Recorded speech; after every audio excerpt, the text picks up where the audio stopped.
መክሊት ምንድነው ጥያቄሽ? ያኔ ጥያቄ ማለት የተመለሰልኝ አለ ግን እንዴት ነው አንዳንዴ በጣም ከብዙ ሰው በተለያየ ማስረጃ በተለያየ ነገር ተነግሮ ለመቀበል የሚቸግርክ ነገር የለም? ለምሳሌ how a beginning religion Muslim ማለት ለመጀመሪያ ጊዜ እዚህ ምድር ላይ የመጀመሪያው ሃይማኖት ወይም ደግሞ ከፈጣሪ ዘንድ የተወደደው ሃይማኖት እስልምና ነው ይባላል። እስኪ ሰለምቴዎች እዚህ ውስጥ ካላችሁ ሜቢ ይሄን ነገር በምን መልኩ ተመልሶላችሁ ነው ውስጣችሁ የተቀበለው አምነ የተቀበለላችሁ በምን መልኩ ተነግሯችሁ ነው እናንተስ እንዴት ነው የተረዳችሁት? ምናልባት ከልምዳችሁ ተከፈሉ። አሪፍ ነው እኮ አሁን የመጀመሪያ ኢስላም እና ሙስሊም የሚለውን ኮንሴፕት መረዳት ነው። አይ ቲንክ ደጋግመሽ ተሽሎ ሊሆን ይችላል ግን እንደ አዲስ ስሚውና ላስረዳሽ አንዳንድ ነገሮችን በመጨመር ማለት ነው። የመጀመሪያው ሐሳብ ምንድነው? ኢስላም ማለት መታዘዝ መገዛት ማለት ነው። ኦኬ በመታዘዝ በመገዛት የሚገኝ ወይም የሚመጣ ሰላም ነው ኢስላም። ሙስሊም ማለት ደግሞ ታዛዡ ነው። ታዛዡ ተገዢው ነው። አላህ Subhanahu Wa Ta'ala ቁርአን ላይ እንደሚለው በውድም ሆነ በግድ ለአምላካችን እንገዛለን፣ ለሱ ትእዛዛቶች እናድራለን። ስለዚህ አልኢስላሙ ከውንይ አለ እና ደግሞ ሸርዒ አለ። አሁን ሙስሊም የሆነ አካል ጋር በተገናኘ ስናወራ ማለት ነው ከውንይ ማለት የተፈጥሯዊ እስልምና ነው። እሱም ባለፈውም እንዳልኩሽ የተፈጥሯዊ እስልምና ምንድነው? መለኮታዊ አምላክ መኖሩን ተፈጥሮሽ ራሱ ያውቀዋል፣ እሱ ተሰጥቶሻል። እንደዚሁም ደግሞ የአላህ ህግጋቶች አሉ በተፈጥሮ ያገኘሽው። የአላህ ህግጋቶች ማለት ምን ማለት ናቸው? ሞራሊቲ የሚባለው ማለት ነው። በሱራ 91 92 ምናምን እንዳስቀመጠው በነፍስም ባስተካከላትም አመጻዋንና ፍርሃቷንም ባሳወቃትም ሲል ሞራሊቲ ክፉና ደግ የሚባለው ነገር ይሄ የተፈጥሮ ህግና ትእዛዝ አለ። ያንንም ተከታያለሽ ነው። ኦኬ ይሄ እንደዚህ ነው። ይሄ የተፈጥሮ እስልምና ይባላል። ከዛ በኋላ ሸርዒ ነው፣ ህግጋቱ ጋር በተገናኘ ነው። እኛ የሰው ልጅ የመጀመሪያው ሃይማኖት ሙስሊም ነው ስንል ሙስሊም የሚለውን የአረብኛ ቃል ይጠቀም ነበር ማለታችን አይደለም። ወይም ደግሞ የመጀመሪያው ሃይማኖት ኢስላም ነው ከኢስላም ውጭ ሃይማኖት የለም ሲባል ኢስላም የሚባለው ስያሜ አገልግሎት ላይ ይውል ነበር ማለት አይደለም። ግን ኮንሴፕቱ ሙሉ ለሙሉ ሐሳቡ ከሁሉም ነቢያቶች ላይ የነበረ ለምሳሌ አደም አለይሂ ሰላም ለአንዱ አምላክ ለአላህ Subhanahu Wa Ta'ala ትእዛዝ ይገዛ ነበር። ወደ ምድር ስልሽ ከጀነት ከወጣ በኋላ መመሪያ በሚመጣላችሁ ሰዓት መመሪያን ተከተሉ ብሎ አላህ Subhanahu Wa Ta'ala ይናገራል ለአደምና ለሐዋ ማለት ነው። መመሪያው በሚመጣ ሰዓት ያንን መመሪያ ይከተል ስለነበረ ሙስሊም ነው። ለዛ ህግ ታዛዥ የነበረ ፍጥረት ነው አደም አለይሂ ሰላም። ስለዚህ አንቺ ሙስሊምና ኢስላም ሲባል አክቹዋል ቃሉን ከሆነ የምትፈልጊው ባጭሩ ምንም እንደዚህ መድከም ምናምን አያስፈልግም። ቃሉ የለም አታገኙ። ሌላውስ እንዴት ነው የምትቀበሉት ለሚለው ሐሳብ ቁርአን የአላህ ቃል መሆኑን ተረድተሽና አምነሽ በሱ ካመንሽና ከተረዳሽ አላህ ደግሞ ድሮም የነበረ አምላክ ነው፣ አሁንም ያለ ነው፣ ወደፊትም የሚኖር አምላክ ነው። ስለዚህ ያ አምላክ የሰው ልጅ የፈጠርኩት በእስልምና ላይ ነው ብሎ ካስቀመጠ ተቀበይዋለሽ። ለምን? እሱ የፈጠረው ስለሆነ። ስለዚህ ከዛ አንፃርም ተቀበይዋለሽ። ማስረጃ ጋር አሁን ሂስቶሪካል ኤቪደንስ ወይም ደግሞ የሆነ ኤቪደንስ ነገር ከተፈለገ ኤቪደንስ የሚባል ነገር ኤግዚስት አያደርግም። ከነቢያችን ሰለላሁ ዐለይሂ ወሰለም በፊት ኤቪደንስ ወይም ማስረጃ የምንላቸው ነገራቶች ኤግዚስት አያደርጉም። አንደኛ የሚቀመጡባቸው ጽሁፎች ጋር በተገናኘ ማቴሪያሎች ለምሳሌ በቆዳ ላይ ይጻፉ ነበር፣ በቅጠል በአጥንት። እነዚህ ናቸው መጻፊያዎች። እንዳሁኑ ወረቀት እስክሪብቶና እንደዛ አይነት ነገር የለም። የመጥፋት እድሉ የመበላትና የመጥፋት እድሉ በቃ ከ199% ማለት ይቻላል። የመጥፋት እድሉ በጣም ከፍተኛ ነው። ለዛ ነው በባይብል የተጠቀሱ መጽሐፎች ነበሩ ተብለው የሚጠቀሱትም በቁርአን ላይ ያለፉ መጽሐፎች ተብለው የሚቀርቡትም አጠቃላይ የሉም። ለምን? ማቴሪያሉ ራሱ የሚቆይ ስላልነበር ማለት ነው። ነገር ግን የትኛውንም ሃይማኖት ምድር ላይ ያለ ሃይማኖት በሙሉ ማለት ይቻላል በተለይ ሜን የሚባሉ ሃይማኖቶችን ላይክ ሂንዱይዝምን ከወሰድሽ ጁዊሽን ከወሰድሽ ክርስትናን ከወሰድሽ ሁሉም መሰረቱ አህዳዊ አምልኮ ነው። ዞራስተርን ኢቭን ብትወስጂ አሁን ዞራስተሪያን የሚባለው አህዳዊ አስተምሮት ነው። ዞራስተር ይዞ የመጣው አንድን አምላክ አምልኩ ነው። እሱ ከሞተ በኋላ ግን ከ700 ወይም ከ500 ዓመት በኋላ ይሄ አንዱን አምላክ ወደ ሁለት አማልክቶች ቀየሯቸው። የጨለማ አምላክና የብርሃን አምላክ በሚል። ስለዚህ ሁሉም መሰረቱ አንድ አምልኮ ነው። ይህንን ደግሞ 124,000 በላይ የሆኑ ነቢያቶች ያስተማሩት ትምህርት ነው። ዋቄፈናን ብትወስጂ ለአንድ አምላክ መታዘዝ ማለት ነው ትርጉሙ ራሱ የስሙ ትርጓሜ የሃይማኖቱ ማለት ነው ሶ አንድ አምላክ ያለበት ለዛ አካል መታዘዝና መገዛት ከሆነ ያ ነገር መሰረቱ ኢስላም ነው ማለት ነው ስለዚህ ምንድነው የትኛው ምድር ላይ የነበረ ነብይ ለአንድ አምላክ ይገዛ ነበረ ሰዎች በሙሉ ያመልኩ የነበረ አንድ አምላክ ነው ኢቭን መድብላ አማልክት አማኞችን ጣዖት አምላኪያኖችን እንኳን ብትይጂ ከሁሉ በላይ የሚሉት የማያወዳድሩት አንድ አምላክ አላቸው ነገር ግን ያንን አምልኮ ለሌሎች ጣዖቶቻቸው ያካፍሉ ነበር ነው የቁረይሽ ጣዖታውያንን ብትወስጂ ማን ነው ሰማያትና ምድርን የፈጠረው ሲባሉ አርራህማን ነው ብለው ይመልሳሉ ኦኬ ማን የፈጠረው ሲባሉ አርራህማን ነው አርራህማን ማለት አዛኙ ጌታ ነው አርራህማንን ብትሉ አላህን ብትሉ እርሱ ራሱ ያው ነው ብሎ ቁርአን ላይ ያስቀምጣል ሶ አላህን የፈጠረው ብለው ያምናሉ ታዲያ ለምንድነው እነዚህን ጣዖታት የምትገዙ ሲባሉ እነሱ ወደ አላህ ያቃርቡናል ወይም እኛ ቀጥታ ለአላህ ለመቅረብ ንጹህ ምናምን እንደዚህ ስላልሆነ በአማላጅ በኩል እንቀርባለን ነው ለመጀመሪያ ጊዜ ምድር ላይም ጣዖት የገባው ኑህ አለይሂ ሰላም የተላከበት የመጀመሪያው ሪዝን ነው ያም ምንድነው 5 ሰዎች ነበሩ ደጋግ ሰዎች በሞቱ ሰዓት ሰይጣን መጣና እነዚህ ሰዎች በጣም መልካም ሰዎች ነበሩ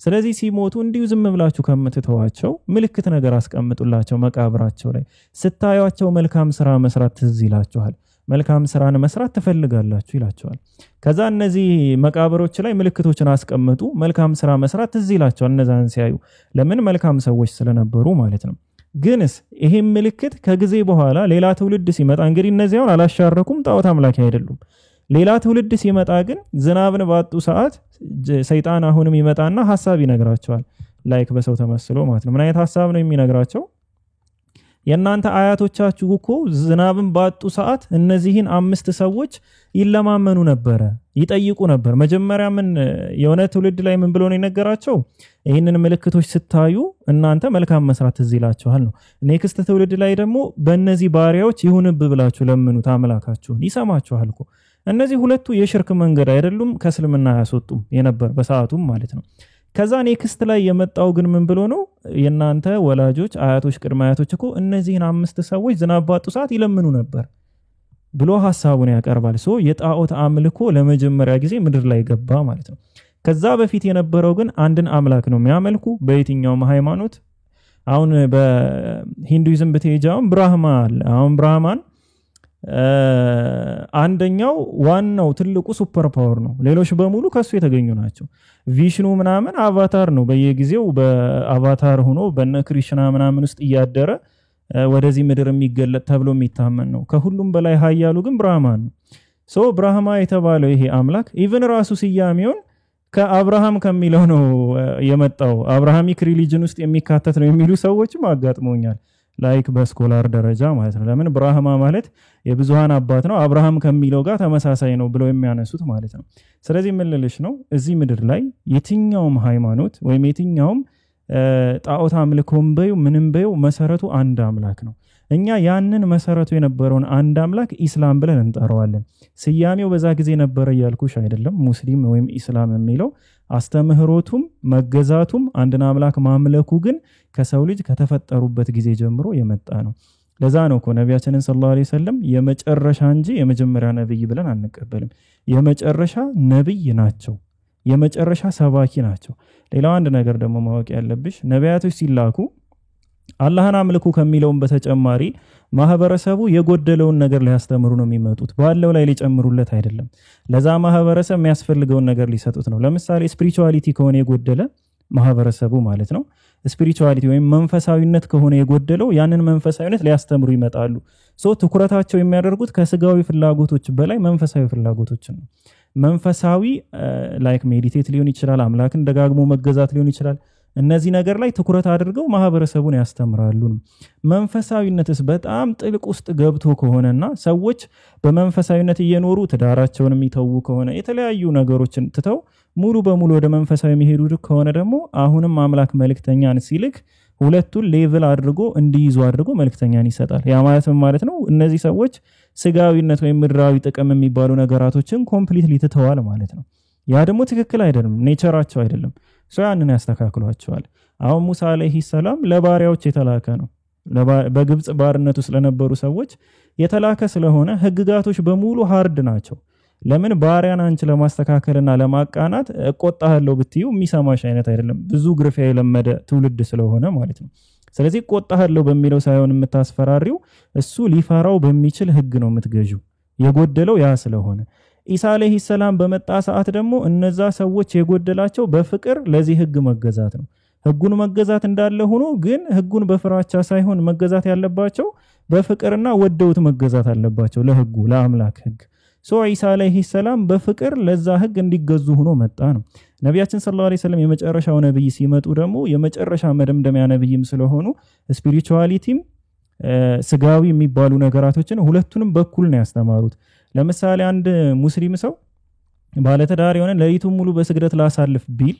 ለሊቱን በሙሉ በስግደት ማሳለፍ አለብኝ ቢል በእስላም አይፈቀድም ክልክል ነው መስገዱ እኮ ጥቅም አልባ ሆኖ አይደለም ወይም የተከለከለ ሆኖ ሳይሆን የሚስት ሐቅ የሚባል ነገር ላይ ስላለው ሚስቱ ሐቅ አለበት ስለዚህ ከሚስቱ ጋር ማህደር መቻል አለበት ይሄ ስጋዊ ነው ነብያችን ሰለላሁ ዐለይሂ ወሰለም ሲመጡ ወይም የመጨረሻው ነብይ ሲመጡ ሁለቱም በእኩልነት ይዘው ነው የሚመጡት ስለዚህ ይህ ሰው ከሚስቱ ጋር መተኛ ስላለበት ለአምላክም የአምላክን ሐቅ ይሰጣል ለሚስቱም የሚስቱን ሐቅ ይሰጣል ለልጆቹም የልጆቹን ሐቅ ይሰጣል በስራ በኩል ላለውም ለባሪያውም ለሁሉም ነገር ሐቃቸውን ይሞላል እኩልነት ይባላል ለዛ ነው እናንተ መካከለኛ ህዝቦች ናችሁ ተብሎ የተቀመጠው ማለት ነው ሰላህን አስገቡት ሰዎች መካከለኛ ናችሁ ተብሎ የተቀመጠው በዛ ምክንያት ነው መልለሽ ነው ባጭሩ አንደኛ እስላምና ሙስሊምን መረዳት ነው ሁለተኛ ደግሞ አንድን አካል እስላም ነው ሙስሊም ነው እንደዚህ ምናምን ሲባል ከምን አንፃር ነው ሌላው ነቢያቶች አሁን 124000 በላይ ነቢያት ሲባሉ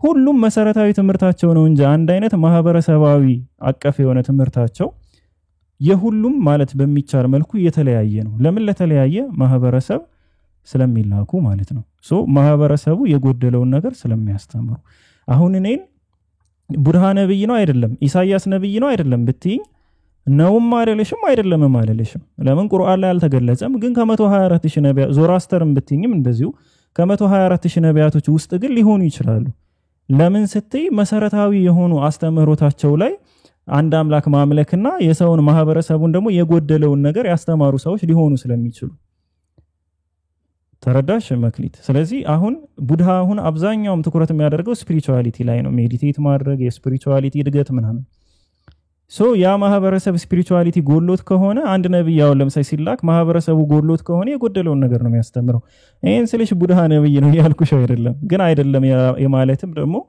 መብት የለንም ነው ለምን ስላልተገለጸልን ባልተገለጸን ነገር ላይ አንወስንም ስለዚህ ከዚህ አንፃር ስታዩ በተለይ የዓለም ነገራቶች ስታይ ብዙ ሃይማኖቶች ቢኖሩም ዞራስተራው ለምሳሌ የሚገርም ሃይማኖት ነው አሁን ላይ ሁለት አምላክ ነው እንዳልኩሽ አላህ Subhanahu Wa Ta'ala ቁርአን ላይ ያንን ተቃውሞ እንትን ይላል አማልክት ሁለት እንዳልሆኑ ይገልጻል አላህ ብዙ ዓለም ላይ ያሉትን የአማልክት ኮንሴፕት በሙሉ ነው የጣላቸው በ114 ምዕራፍ ባላት ትንሽ የመጽሐፍ ማለት ነው ሙሉን የስላሴ ብትይ የግሪካውያን ስላሴ በዩ የሂንዱይዝምን ስላሴ ውሰጂ የክርስቲያኖችን ስላሴ የትኛውንም ስላሴ ብትወስጂ በቁርአን ውድቅ ሆኗል ተጥሏል ጣዖት አምልኮን ብትይ በቁርአን በቃ ተጥሏል ዱዋሊዝምን ብትይ ሁለት አምላክ የሚባለው ያይኪ ጨለማና የብርሃን አምላክ እሱንም ቢሆን ተጥሏል ውድቅ ሆኗል የነዚህ መምህራኖችና አስተማሪዎች ግን መጀመሪያቸው መሰረታቸው ላይ ስትመለሺ ሁሉም አንድ አምላክን ሰባኪ ሆነው ታገኛቸዋለሽ አሁን እስላም ነበረ የሚለው ነገር የሚገባሽ ይመስለኛል መክሊት ካልሆነ ሐሳብሽን ማስቀመጥ ትችላለሽ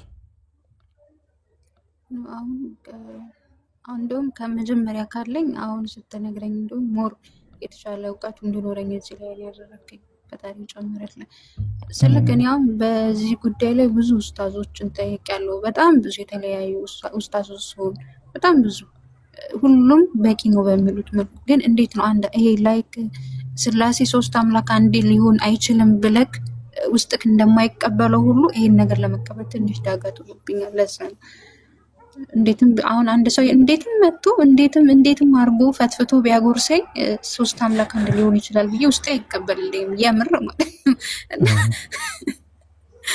እና ይሄም ነገር እንደዛ ይሆነ ታውቃለህ እኮ ትክክለኛው ሪሉ ነገር ምን እንደሆነ ታውቃለህ ለመቀበል ትፈልጋለህ ግን የሆነ የሚከብድክ ነገር የለም እንደዛ ሆኖብኛል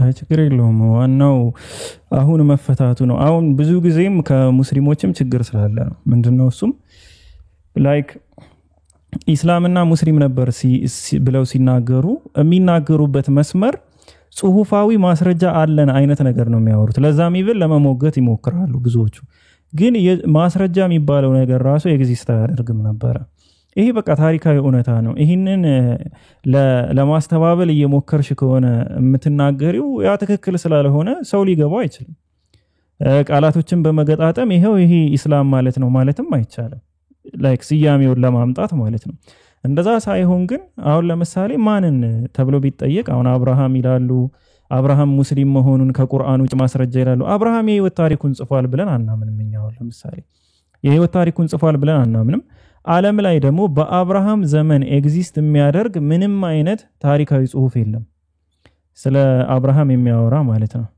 በአብርሃም ዘመን ኤግዚስት የሚያደርግ ታሪካዊ ጽሁፍ የለም ስለዚህ ባጭሩ ልንመልስ የምንችለው ትክክለኛው ምላሽ ምንድነው የለም ብለን ነው ልንመልስ የምንችለው የለም ማንል ከሆነና ለማደባበስ የምንሞክር ከሆነ ያ በጣም ትክክል ያልሆነ ገለጻ ይሆናልና ሰውን ኖርማሊ ኮንፊውዝ ያደረገው ነው የሚሄድ ግን ኢብራሂም አለይሂ ሰላም ሙስሊም ነበር አልነበረም ሲባል ቁርአን ላይ በግልጽ ተቀምጧል ኢብራሂም አይሁድም ክርስቲያንም አልነበረም ሙስሊም ነበር ብሎ አላህ Subhanahu Wa Ta'ala አስቀምጧል አንድን በአላህ የማያምን ሰው ግን አላህ ቁርአን ላይ አስቀምጧል ምናምን ልትዩአችሁ ሶ ምንድነው የምትዩ ባጭሩ ከምንድነው መስጠህ የሚጠቅሰው ማስረጃ ካለ አለ ነው ከሌለ የለም ነው አለቀቆ ምንም ነገር የለም ከዛ ውጭ ግን ቁርአን የአላህ ቃል ለመሆኑ ምንድነው ማስረጃው ቢባል ብዙ ማስረጃዎችን ማስቀመጥ እንችላለን ዩቲዩብ ላይ እንዲያውም ዩቲዩብን ረስቸው ነበር ዩቲዩብ ላይ የጀመርኩት ርዕስ አለ ፒክቸሩን ላሳያችሁና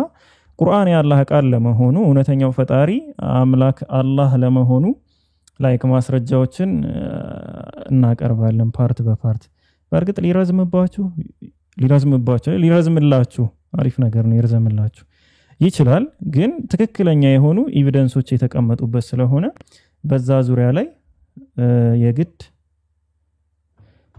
እንቀጥላለን ማለት ነው እዚህ ጋር ከማሳያችሁ ይሄ ነው ቪዲዮ ማን ነው የምታመልኩት የሚለው ይሄ ትላንት የለቀኩት ነው ኦሬዲ ብዙ ፓርቶች ይኖሩታል ግን ቁርአን የአላህ ቃል መሆኑን ማረጋገጥ ከቻልን የአላህ ቃል መሆኑን ማስረዳት ከቻልን ከዛ በኋላ አንድ ሰው መወላወል አይችልም መብት የለውም የፈጣሪ ቃል መሆኑ ከተረዳ ለምንድነው መብት የሚኖረው ለምንድነው የሚወላውለው ያለውን በሙሉ አክሴፕት ያደርጋል ግን የአምላክ ቃል መሆኑን ካላመነ ግን አዎ እንደዛ ሊል ይችላል ካልሆነ አዎ የአላህ ቃል ነው ካለ ታዲያ አምላክህ እኮ እንደዚህ ያለህ ነው በቃ አለቀ እኮ ነው ሙሉ ነገሩ ድካማ ያስፈልገው ሶ ይሄ እንደ መግቢያ ነው ወአለይኩም ሰላም ወራህመቱላሂ ወበረካቱ አህመድ እና አይ ቲንክ ዛሬ ከተፈታልሽ በቂ ነው ብዬ አስባለሁ የየትኛውም የነብይ ጽሁፍ ምድር ላይ ኤግዚስት አያደርግም ስለ ነብይ የተነገሩ ታሪኮች ግን አሉ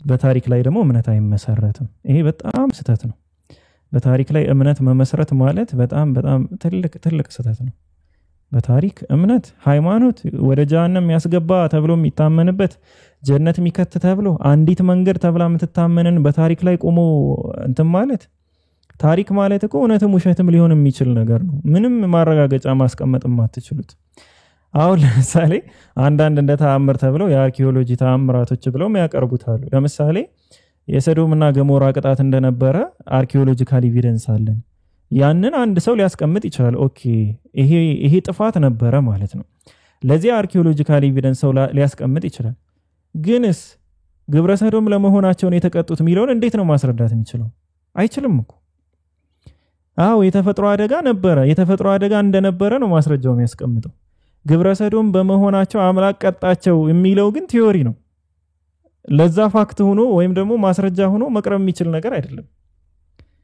አዎ የሆኑ ህዝቦች ነበሩ ላይክ ጠፍተዋል በተፈጥሮ አደጋ ጠፍተዋል ለዛ ያው አርኪኦሎጂካል ኤቪደንሶች ይቀርባሉ አንድ ሰው ለምሳሌ አጼ ቴዎድሮስን የገደለው መልአክ ወርዶ ነው ብሎ ቢናገር ከዛ ለዚህ ማስረጃ ደግሞ ይሄው መልአክ ወርዶ በጥይት ብሎ ነው የገደለው ይላል ለዚህ ማስረጃ ደግሞ ይሄው ብሎ የአጼ ቴዎድሮስን ሐጽም አርኪኦሎጂካል ኤቪደንስ ብሎ በቁፋሮ ቢወጣና ጥይቱ የበሳው ቦታ የራስ ቅሉ ላይ ምናምን ቢገኝ መልአክ ነው ያለው ትክክል ነው ማለት አይደለም።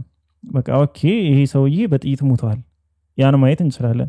የገደለው ማን ይሁን ምን ይሁን ግን ወይም ደግሞ የተቀመጠው ቲዮሪ በዛ ላይ ተመስርቶ የተቀመጠው ቲዮሪ ግን እውነት ይሁን ውሸት ይሁን ልንረዳውና ልናውቅበት አንችልም ነው። ስለዚህ እይታችንን ሁሉ ማስተካከል መቻል አለብን ነው። አይ ቲንክ በእኔ በኩል ወሬ አላብዛብሽ። ክርስቲያኖች ካላችሁ ሪኩዌስት ላኩ። መክሊት ሌላ ጥያቄ ካለሽም መቀጠል ትችላለሽ። አህመድ ደግሞ ሱንጎርናና ድምጽህን አሰማን እስኪ። ነው የለም ፒፒ በጣም ነው የማመሰግነው። በቃ ከበቂ በላይ ነው። እና አሁን ከዚህ በኋላ ያለው ነገር የሚሆነው ሰዎችን መጠየቅ ላይ ሳይሆን ራሴ ላይ ነው። አመለካከቴና ነገሮችን የማይበት ነገር ላይ እንደሆነ የተረዳሁት አሁን ላይ ማለት ነው። ምክንያቱም መረጃዎችን ባሰባሰብክ ቁጥር ሀሳብክ ይበታተናል። ከዚህም ከዛም የተለያየ መረጃና ቴዎሎጂ ውስጥ የሆኑ ነገሮች ሲሰጥ ይሄ ቃል ምን ማለት ነው ዋና ቃሉ ሎጂኩ ምንድነው ምናምን ብለህ ስትል ሌላ ታሪክ ውስጥ ነው ራስን የምታገኘውና አሁን የተረዳሁት ነገር ምንድነው ካንተ ስትናገረኝ ራሴ ላይ ትኩረት መስጠት እንዳለብኝ ወደ ራሴ መመልከት እንዳለብኝ ነገሮችን በምን መልኩ ነው ያዩዋቸው ያለሁት እየተረዳኋቸው ያለሁት ምንድነው ደግሜ ማየት ያለብኝ ወደ ራሴ ነው። እና ፒኩዬ በጣም ነው የማመሰግነው። ፈጣሪ ጨምርልኝ። አሜን አሜን። ለዛ ነው ብዙ ጊዜ እዚህ ቤት ስናወራ የሆነ ጥያቄ ምናምን ከማለቱ በፊት በተለይ አንድ ሰው ይሁን ከማህበረሰቡ ያሳደገውን ነገር ያንን ነገር ከዛ መጀመሪያ ለመገላገል ይሞክር ንጹህ ሆኖ ከዛ ይያቸው ህግጋቶቹንም ብናይ ሁሉ ነገራቶችን ብናይ ንጹህ ሆነን ካየነው በቃ ሁሉም ምክንያታዊ ሆኖ እናገኛለን። አሁን ለምሳሌ እስላም ኖረ አልኖረ የሚለው ነገር ምንድነው የሚፈጥረው ለውጥ እኔ ውስጥ ላይ የሚለው ነገር በደንብ ማየት መቻል ነው። የሚፈጥረው ለውጥ ካለ ጥሩ ነው። ካልሆነ ግን ማረጋገጥ ማንችላቸው ላይክ ታሪኮች ላይ ቁመን የሆነ ነገር አለመቀበል ማለት ለምሳሌ አንድ ነገር ልንገርሽ። አንድ አካል የወደፊቱን በትክክል ከነገረሽ እንግዲህ ያልተከሰቱ ነገራቶች ማለት በትክክል ከነገረሽና እነዛ ነገራቶች ቃል በቃል እንደተከሰቱ ሲፈጸሙ ካየሽ ያልተከሰቱ ደግሞ ምንም ነገር እንደሌሉ ፎልስ ፕሮፌሲ ምንለው ነገር እንደሌለ ከተረዳሽ ስላለፈው ነገር እንዴት ነው ማታምኙ? የወደፊት እኮ በጣም ሩቅ ነገር ነው። ያንን ነገር በግልጽ አስቀምጦልሽ ስላለፈው ነገር አላምነው የምትይ ከሆነ ይሄ ኖርማሊ ሎጂካል ራሱ አይሆንም። ስለዚህ አላህ Subhanahu Wa Ta'ala ቁርአን ላይ በጣም ብዙ ታሪካዊ ነገሮችን ይነግረናል። በጣም ብዙ ነገሮችን ያለፉም ወደፊትም ደግሞ የሚመጡ የሚከሰቱትን ሁሉንም ነገር እውነቱ ነው አይተናል። ለምሳሌ ስለ ፈርዖን የተናገረው ነገር አና ረቡኩሙል አዕላ ያለው ፈርዖን እኔ ታላቁ ጌታችሁ ነኝ ብሎ የተናገረው መጽሐፍ ቅዱስ ላይ የምናገኘው ኮንሴፕት አይደለም። ነገር ግን አቡ ሲምባል የሚባል የአምልኮ ቤት ላይ በፈርዖን ጊዜ የተገነባ ማለት ነው። እሱ ከፕታህ ነው ምናምን የሚባሉ እንደዚህ አማልክቶች ጋር አንድ ላይ ቆሞ ይመለክ እንደነበረ አሁን ቋሚ የሆኑ ቅርሶች አሉ። ሌላ ከኢስላም ውጭ ግን ላታገኛቸው ትችያለሽ። አሁን በመጽሐፍ ቅዱስ ደረጃ ነው እንደዚህ ላታያቸው ትችያለሽ። አሁን ልክ እንደዚህ ታሪካዊ ነገሮች ለምሳሌ ዩሱፍ ጋር በተገናኘ አላህ የዩሱፍ ዘመን የነበረውን ንጉስ መሊክ ብሎ ሲጠራው መጽሐፍ ቅዱስ ደግሞ ፈርዖን ብሎ ይጠራዋል። አላህ ንጉስ ብሎ ይጠራዋል፣ መጽሐፍ ቅዱስ ፈርዖን ይሏል። ፈርዖኖች ግን በዩሱፍ ዘመን አልነበሩም። ስለዚህ ታሪካዊ ነገሮች ላይ አብሶ ኢምፖሲብል የሚባሉ ነገሮች ከሆኑ ላይክ በፈርዖኖች ሞት ሰማያት ታነባለች የሚል እምነት ነበራቸው። ይሄንን ነገር በምንድነው የሚባለው እና አህመድ ስሙን ይጠሩታል። እኔ ቁልፍልፍ ያለ ስም ላይ ጎበዝ አይደለሁም። ይሄ ነገር በግብፃውያን የጥንት ጽሑፍ ላይ የሚገኝ ነው፣ ተጽፎ የሚገኝ ነው። በነቢያችን ሰለላሁ ዐለይሂ ወሰለም ዘመን ማንበብ የሚችልም አልነበረም። እነዛን የቅርጻ ቅርጽ ጽሑፎች ማለት ነው ብሬክ የተደረጉት የተሰበሩት እንኳን ወደ 3 ቋንቋ መጀመሪያ ወደ ግሪክ ከዛ በኋላ ወደ ሌላ ቋንቋ ማለት ነው እንደዛ ተደርገው የተጻፉት አሁን በቅርቡ ነው ከ100 ዓመት ምናምን በፊት። እነዚህ ነገራቶች ላይ የተቀመጠው ይህንን ሐሳብ አላህ Subhanahu Wa Ta'ala በፈርዖኖች ሞት ሰማያት አላለቀሰችም ብሎ ያስቀምጣል ቁርአን ላይ። እነሱ እንደሚሉት እንዳልሆነ ያስቀምጣል። ሰማያትና ምድር በፈርዖኖች ሞት በእነሱ ሞት ምክንያት አላለቀሰችም ብሎ ያስቀምጣል። እንደዚህ አይነት በቃ ኢምፖሲብል የሚባሉ ብዙ ነገሮች እናገኛለን ካለፉት ወደፊት ከሚመጡትም እንደዚሁ በጣም ብዙ ነገሮች ተአምራቶቻችንን ወደፊት ታያላችሁ ብሎ በጊዜው ሊታወቁ የማይችሉ ለምሳሌ የተራሮች እንቅስቃሴ ምንም ሊታወቅ የሚችል አይደለም። የደመና ክብደት ይሄ አብሶ አረቢያ ምድር ከሚኖር ሰው ላይ የማይጠበቅ ነገር ነው ለምን እዛ በረሃ ላይ የሚገኙ ደመናዎች እንኳን ብጥስጥስ ያሉ ብትንትን ያሉ ደመናዎች ናቸው ትልልቅ ደመናዎች አይደሉም ይሄ አሁን ሳይንቲፊክ ሆኖ መናገኛቸው ድርብርብ ጨለማዎች ተብሎ የተቀመጠው በኦቂያኖሶች ውስጥ ያለው እንደዚሁም ደግሞ ከማዕበል በላይ ያለ ማዕበል ማለት ኢንተርናል ዌቭ ስለሚባል ይሄ ውስጣዊ የሆነ ማዕበል ውቅያኖሶች ውስጥ እንዳለ በላይ የሌለ ግን ውስጣዊ የሆነ ማዕበል ይሄ አሁን የሚታወቅ ነገር አይደለም ውቅያኖሶች ላይ የኖሩ ሰውም አይደሉም ነብያችን ሰለላሁ ዐለይሂ ወሰለም እንደዛ አይነት ነገራቶችን አስቀምጠውና በጣም ብዙ ነገሮችን ማንሳት እንችላለን ኤምብሪዮሎጂ ጋር እንኳን በተገናኘ የስነ ጽንስ የሽል እድገት ጋር በተገናኘ ራሱ ብዙ ነገሮች ተቀምጠዋል እነዚህ ነገራቶች አንድ በረሃ ላይ የሚኖር በፍልስፍና የማይታወቅ አስትሮኖመር ያልነበረ ምንም ነገር በቃ ነጋ በልጅነቱ እረኛ ነበረ ካደጉ በኋላ ደግሞ ነጋዴ ነበሩ ከዛው ምንም ነገር የላቸውም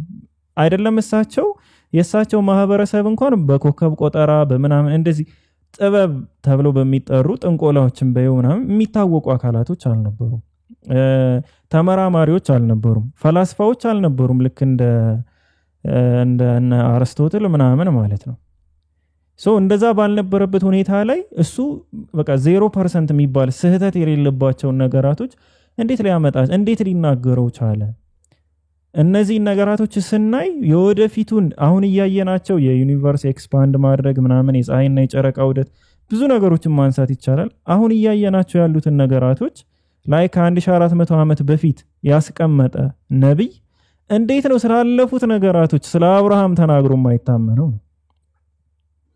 የነቢያችን ትንቢቶች ብንገባ በጣም ብዙ ትንቢቶች ከ100 በላይ ትንቢቶች አሉት የትንቢት መስፈርቱም ኢቭን ሃርድ የሆነ ማለት ነውና ከነዚህ ነገራቶች አንፃር ነው ምናየው ያለፈውን ለማመን የወደፊቱ ላይ የነገረን አካል ካለ ያለፈው ላይ ልናምነው እንችላለን ግን ፎልስ የሆኑ ፕሮፌሲዎች ካሉት ግን ኦኬ እድል ነው ልትይትቻለሽ ፎልስ የሆኑ ፕሮፌቲዎች ካሉትም በቃ የሰውዬ ግምት ነው ሊገመቱ አሁን ስለ ውቅያኖስ ውስጣዊ ማዕበል ድርብርብ ጨለማዎች ምናምን ብሎ ማውራት ስታስቢው ምንድነው ጥቅሙ በረሃ ለሚኖር ሰው እንደዛ አይነት ነገሮችን መንገራቸው ምንም እኮ በቃ የሚፈይደው ነገር እኮ የለም ግን በክህደት ላይ ያለውን ነገር አላህ ምሳሌ ሲሰጥ ይህንን ተአምራዊ ክስተት አስቀመጠ አሁን ኦሽኖግራፈሮች ምናምን ኦሽኖግራፊ ላይ ምናምን ነገር መጽሐፎቻቸው ላይ እናገኘዋለን አሁን ላይ ያሉ ጥናቶች ማለት ነውና በጣም ብዙ ነገሮችን ከቁርአን ስትራክቸር ጨምሮ ኢንሻአላህ ፓርት በፓርት እናያለን ዩቲዩብ ላይ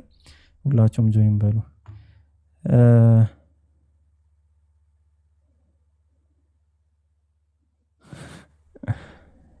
ሌላው ቅድም አንድ አታል አይ ቲንክ አታል የሚባለው እንደማችን ጂሃድ ማለት ላይክ ዲፌንስ ለማድረግ ብቻ ነው ወይ ብሎ ነበርና ይሄ ብዙ ጊዜ የሚነሳ ነገር ስለሆነ ጂሃዱ ጦለቅ የሚባል ነገር አለ ዲፌንሲቭ ያለው ራስን መከላከል ያለሆነ ጦርነት ጂሃድ ብዙ ጊዜ ጂሃድ ሲባል አንዱ ጎን ብቻ ነው የሚነሳው ያ ራሱ ስህተት ነው አንዱ ጎን ብቻ አይደለም መነሳት ያለበት ምንድነው ጂሃድ ከስሙ ትርጓሜዎች አንፃር ስናይ መታገል ነው ምናምን ነብያችን ሰለላሁ ዐለይሂ ወሰለም እንደያገባቡ ያንተ ጂሃድ እናትህን መንከባከብ ነው ወዘተ ብለው እንደያገባቡ አስቀምጠውታል ጂሃድን በተመለከተ ብዙ ትርጉሞችን ሰጥተውታል ከዛ በተለየ ደግሞ ጂሃዱ ጦለቅ የሚባለው ግዛትን የማስፋፋት ሁኔታ ኪንግደሙን የማግዘፍ ሁኔታዎች ደግሞ አሉ እነዚህ ዲፌንስ በመጨረሻ ግባቸው ራስን መከላከል ቢሆንም መጀመሪያ አካሄዳቸው ግን እንደዛ አይደሉም ሁለቱን ነገራቶች እኔ በደንብ ራሱ ቢቀመጥ ደስ ይለኛል የድሮ ጊዜ እንደውም የሆነ ነገር ልነካካለን እንደዚህ ነካክቼ ከማሳልፋቸው በድሮ ጊዜ ኪንግደሞች ነው የነበሩ ሀገሮች የሚተዳደሩት በሃይማኖታዊ ኪንግደሞች ናቸው እነዛ ኪንግደሞች ደግሞ ሁሌም የበታቹን በመቆርጠም ላይ የሚያሳልፉ ናቸው ለምሳሌ የበታቹን በመቆርጠም ላይ ስለሽ አሁን የክርስቲያን ኪንግደም ላይ ሮማንን ብትወስጂ ወይም ፐርሺያን ብትወስጂ በዙሪያቸው ያሉትን ለመቆጣጠር ሲሉ ክርስትናን ለማንገስ ሲሉ እንትኖችን ያስፋፋሉ ግዛቶችን ያስፋፋሉ ወጣ ብላችሁ ግቡ አትታይም ምትሉ ሰዎች ወጣ ብላችሁ ግቡ ማየት ከፈለጋችሁ ለማንኛውም እነዛን የማስፋፋት ሂደቶች አሉ ስለዚህ ማንኛውም ደካማ ሆኖ የሚገኝ የትኛውም አካል ለዚህ እልቂት ተጠቂ ነው የሚሆነው ማለትም ትንሽ የሆነ ማህበረሰብ ካለ በትልቁ ማህበረሰብ ስር ነው የሚካተተው ሶ ኢስላሚክ ራሱን የቻለ ኢስላሚክ ኪንግደም አለ ሙስሊሞች ራሳቸውን ለመጠበቅ ሲሉ ከጊዜው ከዘመኑ ጋር እኩል ለማስኬድ ሲባል ምንድነው የተደረገው ነገር ጂሃዱ ጦለቅ የሚባል ነገር አለ ግዛትን የማስፋፋት ጂሃድ ማለት ነው አንድን ሀገር ይቆጣጠራሉ ምርጫ አለ ምርጫ ይሰጣል ያው እንዳልኳችሁ በኪንግደም ስለሆነ ወይ ሙስሊም ይሆናሉ ሙስሊም ካልሆኑም ደግሞ ጂዚያ ይከፍላሉ ሙስሊሞች ዘካ እንደሚከፍሉት ሁሉ ጂዚያ ይከፍላሉ እዛ ሀገር ላይ የሚጠበቀው ያቺ ሀገር የሙስሊም ግዛት መሆኗ እንዲታወቅ ብቻ ነው ከዛ ውጭ በግድ ተገደው ሃይማኖት የሚቀይሩበት ምንም አይነት መስመር የለም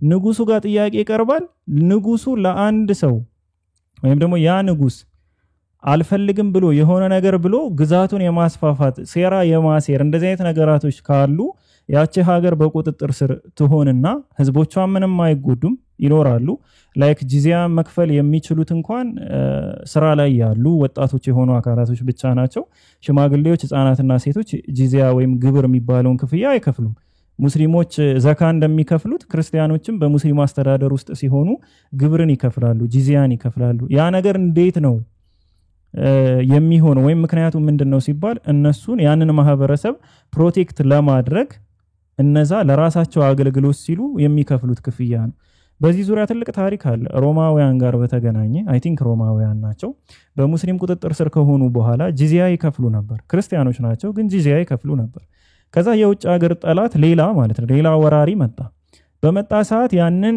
ጠላት መቋቋም ስለማይችሉ ባይዘው ወታደር የሚሆኑት ሙስሊሞች ብቻ ናቸው ወታደር የሚሆኑት ማለት ነው ሶ የሚገደሉት ሙስሊሞች ናቸው ለዛ ነው ግብር የሚከፍሉ ሌላው ነዋሪ ሶ ያ ጦር በመጣ ሰዓት ሙስሊሞች አቅማቸው እንደማይችል ሲያውቁ ገንዘቦቻቸው መለሱላቸው ለማህበረሰቡ ለምን እናንተን መከላከል አንችልም ሶ ከዚህ በኋላ ጂዚያ ከናንተ አንቀበልም የተቀበልነውንም ውሰዱ ማለት ነው እናንተን ለመከላከል ነበር ጂዚያ ምን ቀበለው የነበረው ብለው መለሱ በዚህ ሰዓት ግን እኛ እንደዚህ መሆኑን አላወቅንም ነበር ብለው ከሙስሊሞች ጎን ሆነው ጦርነቱን በማካሄድ አሸነፉና በራሳቸው ፍላጎት የሙስሊሞች ተገዢ ሆነው ኖሩ ማለት ነው ሶ በእንደዚህ አይነት የኪንግደም ላይፍ የኪንግደም ህይወት ላይ አንድ አካል አንድ ገቨርንመንት አንድ መንግስት ራሱን እንትሊል የሚችለው ሊከላከል የሚችለው ብቸኛው መንገድ ግዛቱ ሲሰፋ ብቻ ነው ግዛቱ ካነሰ ሌላ አስፋፊ መጥቶ ይወግረዋል ነው ግን ግዛቱን በሚያስፋፋበት ሰዓት ፍትሃዊ መሆን አለበት ወይስ የለበትም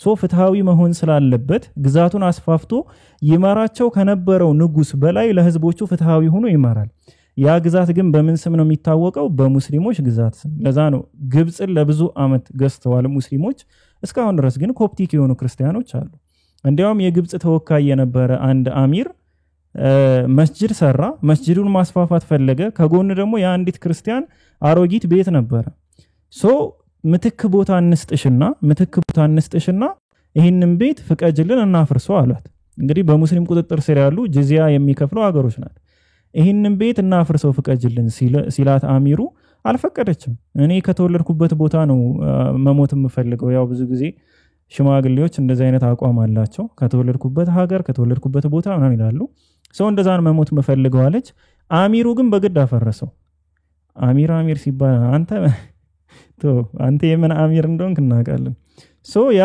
መሪው አፈረሰባት ቤቷን በዚህ ሰዓት ላይ ደብዳቤ ወደ ዑመር ኢብኑ አልኸጣብ ላከች ምንድነው የላከችው ደብዳቤ ቤቴን ህጋዊ ባለሆነ መንገድ አፍርሶታል መስጂዱን ማስፋፋት ፈለገ እኔ አልፈቀድኩም ሌላ ትርፍ ቦታ ይሰጥሽ ተባለ ገንዘብ ይጨመር ተባለ አልፈለኩም ስለዚህ ቤቱን አፈረስኩት ነው ዑመር ኢብኑ አልኸጣብ የፈጠነ ደብዳቤ መለሱ ለማን ለአሚር አልሙእሚኒን ለዛ ለመሪው ለግብጽ መሪ ለነበረው ዑመር ኢብኑ አልኸጣብ ማለት ነብያችን ሰለላሁ ዐለይሂ ወሰለም ከሞቱ ከሁለት አመት በኋላ የነገሰው መሪ የሆነው ነው ሁለት አመት አቡበክር መርተዋል ሶ በዑመር ኢብኑ አልኸጣብ ዘመን ነው የዓለማችን 1/3 ክፍል በእስላም አስተዳደር ውስጥ የገባው ኢየሩሳሌምን ጨምሮ ማለት ነው ስለዚህ ደብዳቤ ጽፈው ላኩ ምን የሚል ደብዳቤ ነበረ አሁኑኑ ባስቸኳይ መስጂዱን አፍርሰውና ቤቷን ገንባላት የሚል ነው ለምን ያ ፍትህ አይደለም ሶ የኢስላሚክ ኪንግደም ኢምፓየሮችን ብታዩ በጣም ብዙ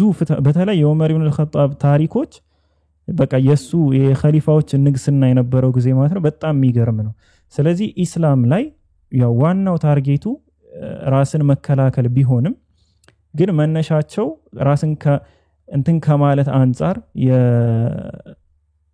እሱ ነው 21 ጊዜ እሳቸውን የመግደል ሐሳብ ነበረው ዑመር ኢብኑ አልኸጣብ በኋላ ላይ የሰለመ ነው ስለዚህ ጂሃዱ ጦለቅ የሚባልም ነገር አለ ይህንን ነገርም በዚህ መንገድ ነው የምንረዳው ጂሃድ ሲባል ብዙ ትርጓሜዎች አሉት በኪንግደሙ ዘመን ደግሞ ራስን የማስፋፋትም አንደኛው መንገድ ነው ማለት ነው አይ ቲንክ ይሄ ሐሳብ ብዙ ጊዜ ላትሰሙት ትችላላችሁ ያው ብዙም ስለማይነሳ ማለት ነው ቲክቶክ ላይ ቢነሳም አንዳንድ ጊዜ ሙስሊሞችን ሊወሩ መጣው ኮር ምናምን በሚል የሚታለፍ ነገር አለና ከታሪክ አንፃር ስናየው ግን እጅግ በጣም ገራሚ የሆነ እና ወቅቱን የጠበቀ አካሄድ ነው እኛ ሙስሊሞች በብርድ ሰዓት የምንከተለው መመሪያ አለ በሙቀት ሰዓት የምንከተለው መመሪያ አለ ልክ በብርድ ሰዓት ጃኬት እንደምትለብሱት በሙቀት ሰዓት ቲሸርት እንደምትለብሱት እንደዛው እኛም በሙቀት ሰዓት መልበስ ያለብን እናውቃለን በብርድ ሰዓት እንደዛው በጦርነት ሰዓት ምን ማድረግ አለብን በደንብ ተምረናል ኢስላም አስተምህሮ ላይ ሙሉ ለሙሉ አለ በሰላም ሰዓትም ምን አይነት ኑሮ መኖር አለበትም አለ አንድ ሙስሊም መሪ ሲሆን ምን አይነት መሪ መሆን አለበት በምን መንገድ ማስተዳደር አለበት ሚለውም ተቀምጧል ተመሪ በሚሆንበት ሰዓትም እንዴት ነው ለዛ ገቨርንመንት ለዛ ህገ መንግስት መገዛት ያለበት የሚለውም ነገር ተቀምጧል ለዛ ነው በ23 አመት ብቻ ይህንን ሁሉ ትምህርት እኛ ከአንድ ሰው የተማርነው ማለት ነው ከነቢያችን ሰለላሁ ዐለይሂ ወሰለም ተምረናል ሁሉንም ነገራቶች ስለዚህ ኢስላም ሃይማኖት ብቻ ሆኖ ስፒሪቹዋል ምናምን ሳይሆን ስጋዊም አለው አስተዳደራዊም ፖለቲካል ላይም የሚገባ ሃይማኖት ነው ምንም እንሸፋፍነው ነገር አይደለም ለማለት ያክል ነውና እውነታው ይሄ ነው ወደድሽም ጠላሽም አርብሮም ማስጾሚ ስሚ እንግዲህ ሰላም አለይኩም አቡኪ በጌታ እንዴት ተመስጬ ነው ስሰማኝ ነበር ታሪኮች እንደዚህ ናቸው አጥጋቢ የሆነ ትምህርት ከስሩ ተማሪ የነበራችሁ የምር እድለኛ ናችሁ በቃ እንደዚህ አይነት ትምህርት ከስንት አንዴ ነው የሚመጣውና ፈጣሪ ይጨምርልክ የምር እኛም ደግሞ ዕውቀት አተን የምንንገላታው ልባችን ተዘግቶብን ሃይማኖታችንን እምነታችንን ለምንፈልገው ደግሞ ልባችንን ከፍቶ ነገሮችን የምንረዳበት የምናውቅበትን ፈጣሪ ይስጠን እናንተም ለምታውቁትም ደግሞ ፈጣሪ ይጨምርላችሁ ከዚህ ውጭ ምንም ማለት አይቻልም እሺ እናመሰግናለን ወአለይኩም ሰላም ወራህመቱላሂ ወበረካቱ ብያለሁ አቡኪ እና ኤላ አርካን መወዳ አቡኪ እንዳለ አቡኪ እንኳን አሁን ይመጣ ስለዚህ አንተ ባታወራው ሁሉ ውስጤ ነው ሶስታችሁ ግን ቦታ ይጀባችኋል አውሩ ሸመጠጠኝ የሆነ ሰው ሸመጠጠኝ አይገልጸው አላህ ይሁን እስኪ ድሮም እኔ ችግር የለውም ተውት ውስጡን ለቄስ አለ ኤላ ምታነሳው ሐሳብ ካለ አንሳ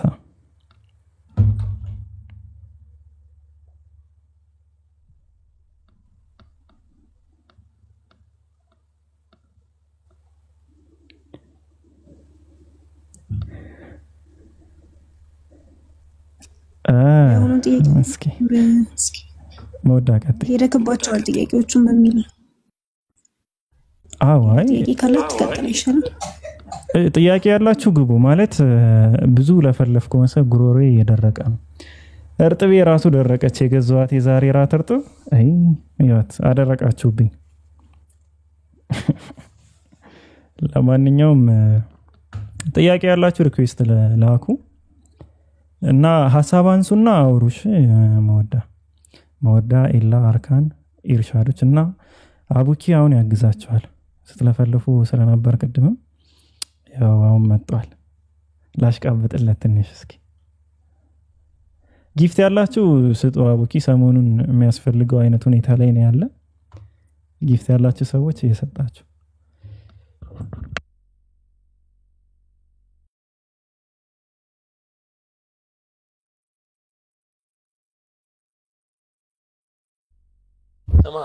ተናገርክ እንዴ ጎፈንድሚ እንዳዘጋጀው ላንተ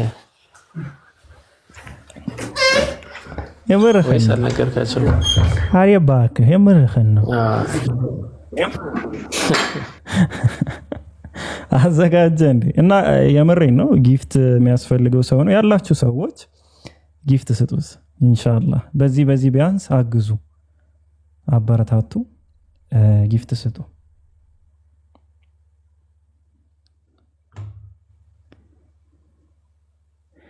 አንተ ምንድነው? ምን አርጋቸዋል? አቡኪ እስካሁን እኮ በቃ የረቀቀ ሰው የለም። ምን አርጋቸው ነው? ባላ እንዳታሰጠኝ ደግሞ ለእህታችን ታችላለች እህታችን። አራራ አው ተው አፎን ወላሂ እኔ ረስቻለሁ። እሺ ጥያቄ ያላችሁ ግቡ። አሁን የትኛውንም ጥያቄ ሙስሊሞችም ክርስቲያኖችም እኔ እኮ አቡኪ ሲመጣ በቃ የልብ ነው የሚሰማኝ እና እንቀበላለን። ለያስሚን ጊፍት ያላችሁ ለያስሚን ስጡ። ጊፍት ያላችሁ ለእህታችን ለያስሚን ስጡ ኢንሻአላህ። ቀጥሉ አቡኪ። በቃ አሁን የመጣ ሰው እንትን እና ደውል ሞዳ አርካን ኤልያስ አቡኪ ቀጥሉ። ጂሃድ በክርስትና እስኪ ወይ አውሩ ወይ ግድያ ጋር በተገናኘ ምናምን። ዛሬ ፍቅሮችን እየቆጠርን ስለነበር ሰሞኑን ደግሞ መቼም ግድያ ጋር ነው ወሬያቸው ሁሉ።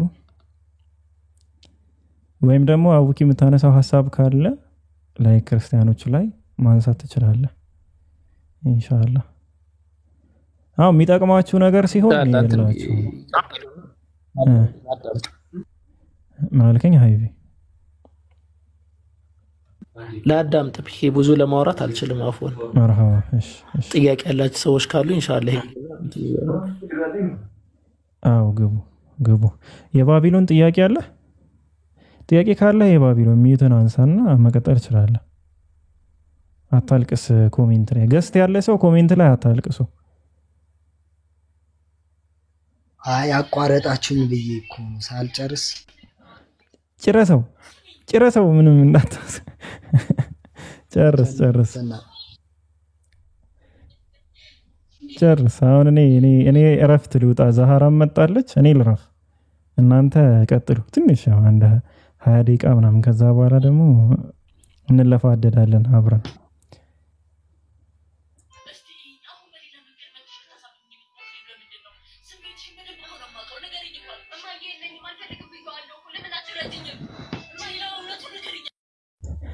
ወይ እናቷ ትረዳት ወይ አንተ ሚውት አድርግ። ምንድነው እናቴ ለምን አትረጅኝ ምናምን ትላለች እንዴ? ምንድነው? አይ ሙቪ ያለች እዚህ ጋር ለዛ ነው። ኧረ ቃናን እናውቀዋለን እኛ ቃና ምን ሴቶች ሁሉ ምግብ አቁመው ስንት የወለወሉት አይደል? ቃና ትርጉሙ ያስታውቃል። ስንት ትዳር የፈረሰበት ነው፣ የኔም ጭምር። ሰብስክራይብ ያደረጋችሁ ዩቲዩብን። ጥያቄ ያላችሁ ግቡ፣ ዛህራን ጠይቋት። አረ ኤልያስ ሞዳ አርካን፣ አረ እናንተ ሰዎች ዝም አትበሉ እንዴ!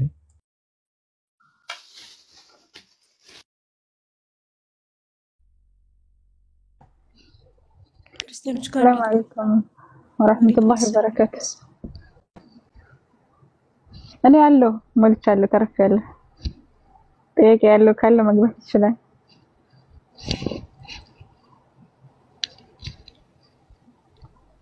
ጥያቄ ያላችሁ ሙስሊም ሆናችሁ ነበር ጥያቄ ያላችሁ መግባት ትችላላችሁ። እንደዚሁ ክርስቲያኖች ካላችሁ መግባት ትችላላችሁ። لا إله إلا الله سبحانك إنك كنت من الظالمين.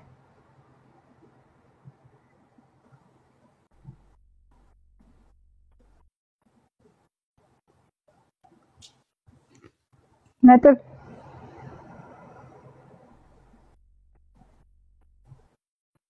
አዲስ የገባው አለ?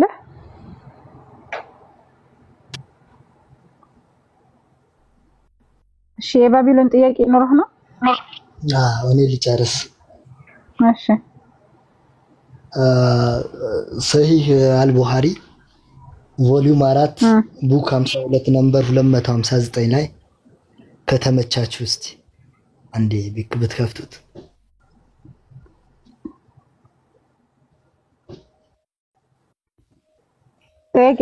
የቀደሙን ነው እሱማ በቃ ዘለል እሱ ዘለልኩት።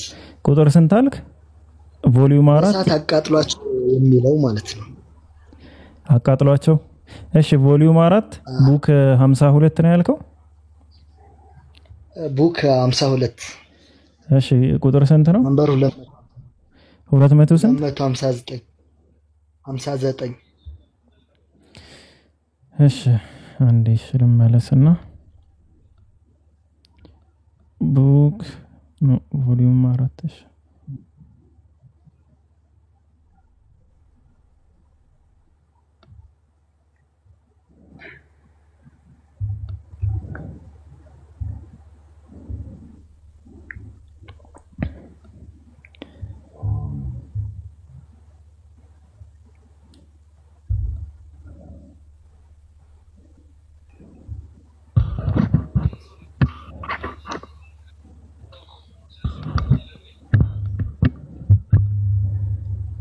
እሺ ቀጥሉ።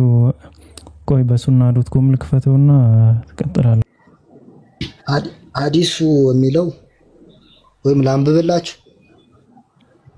አንብበውና ጠይቅ ጥያቄህን። እሺ ያው በእሳት አቃጥሏቸው በሚለው ላይ ነው ሐዲሱ። ምንድነው?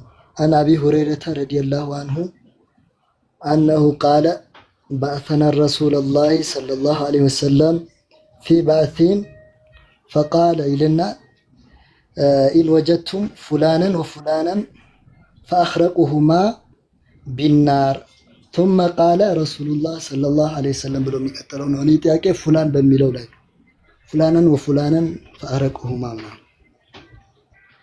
من أدرجوت أخرقهما وأخرقهما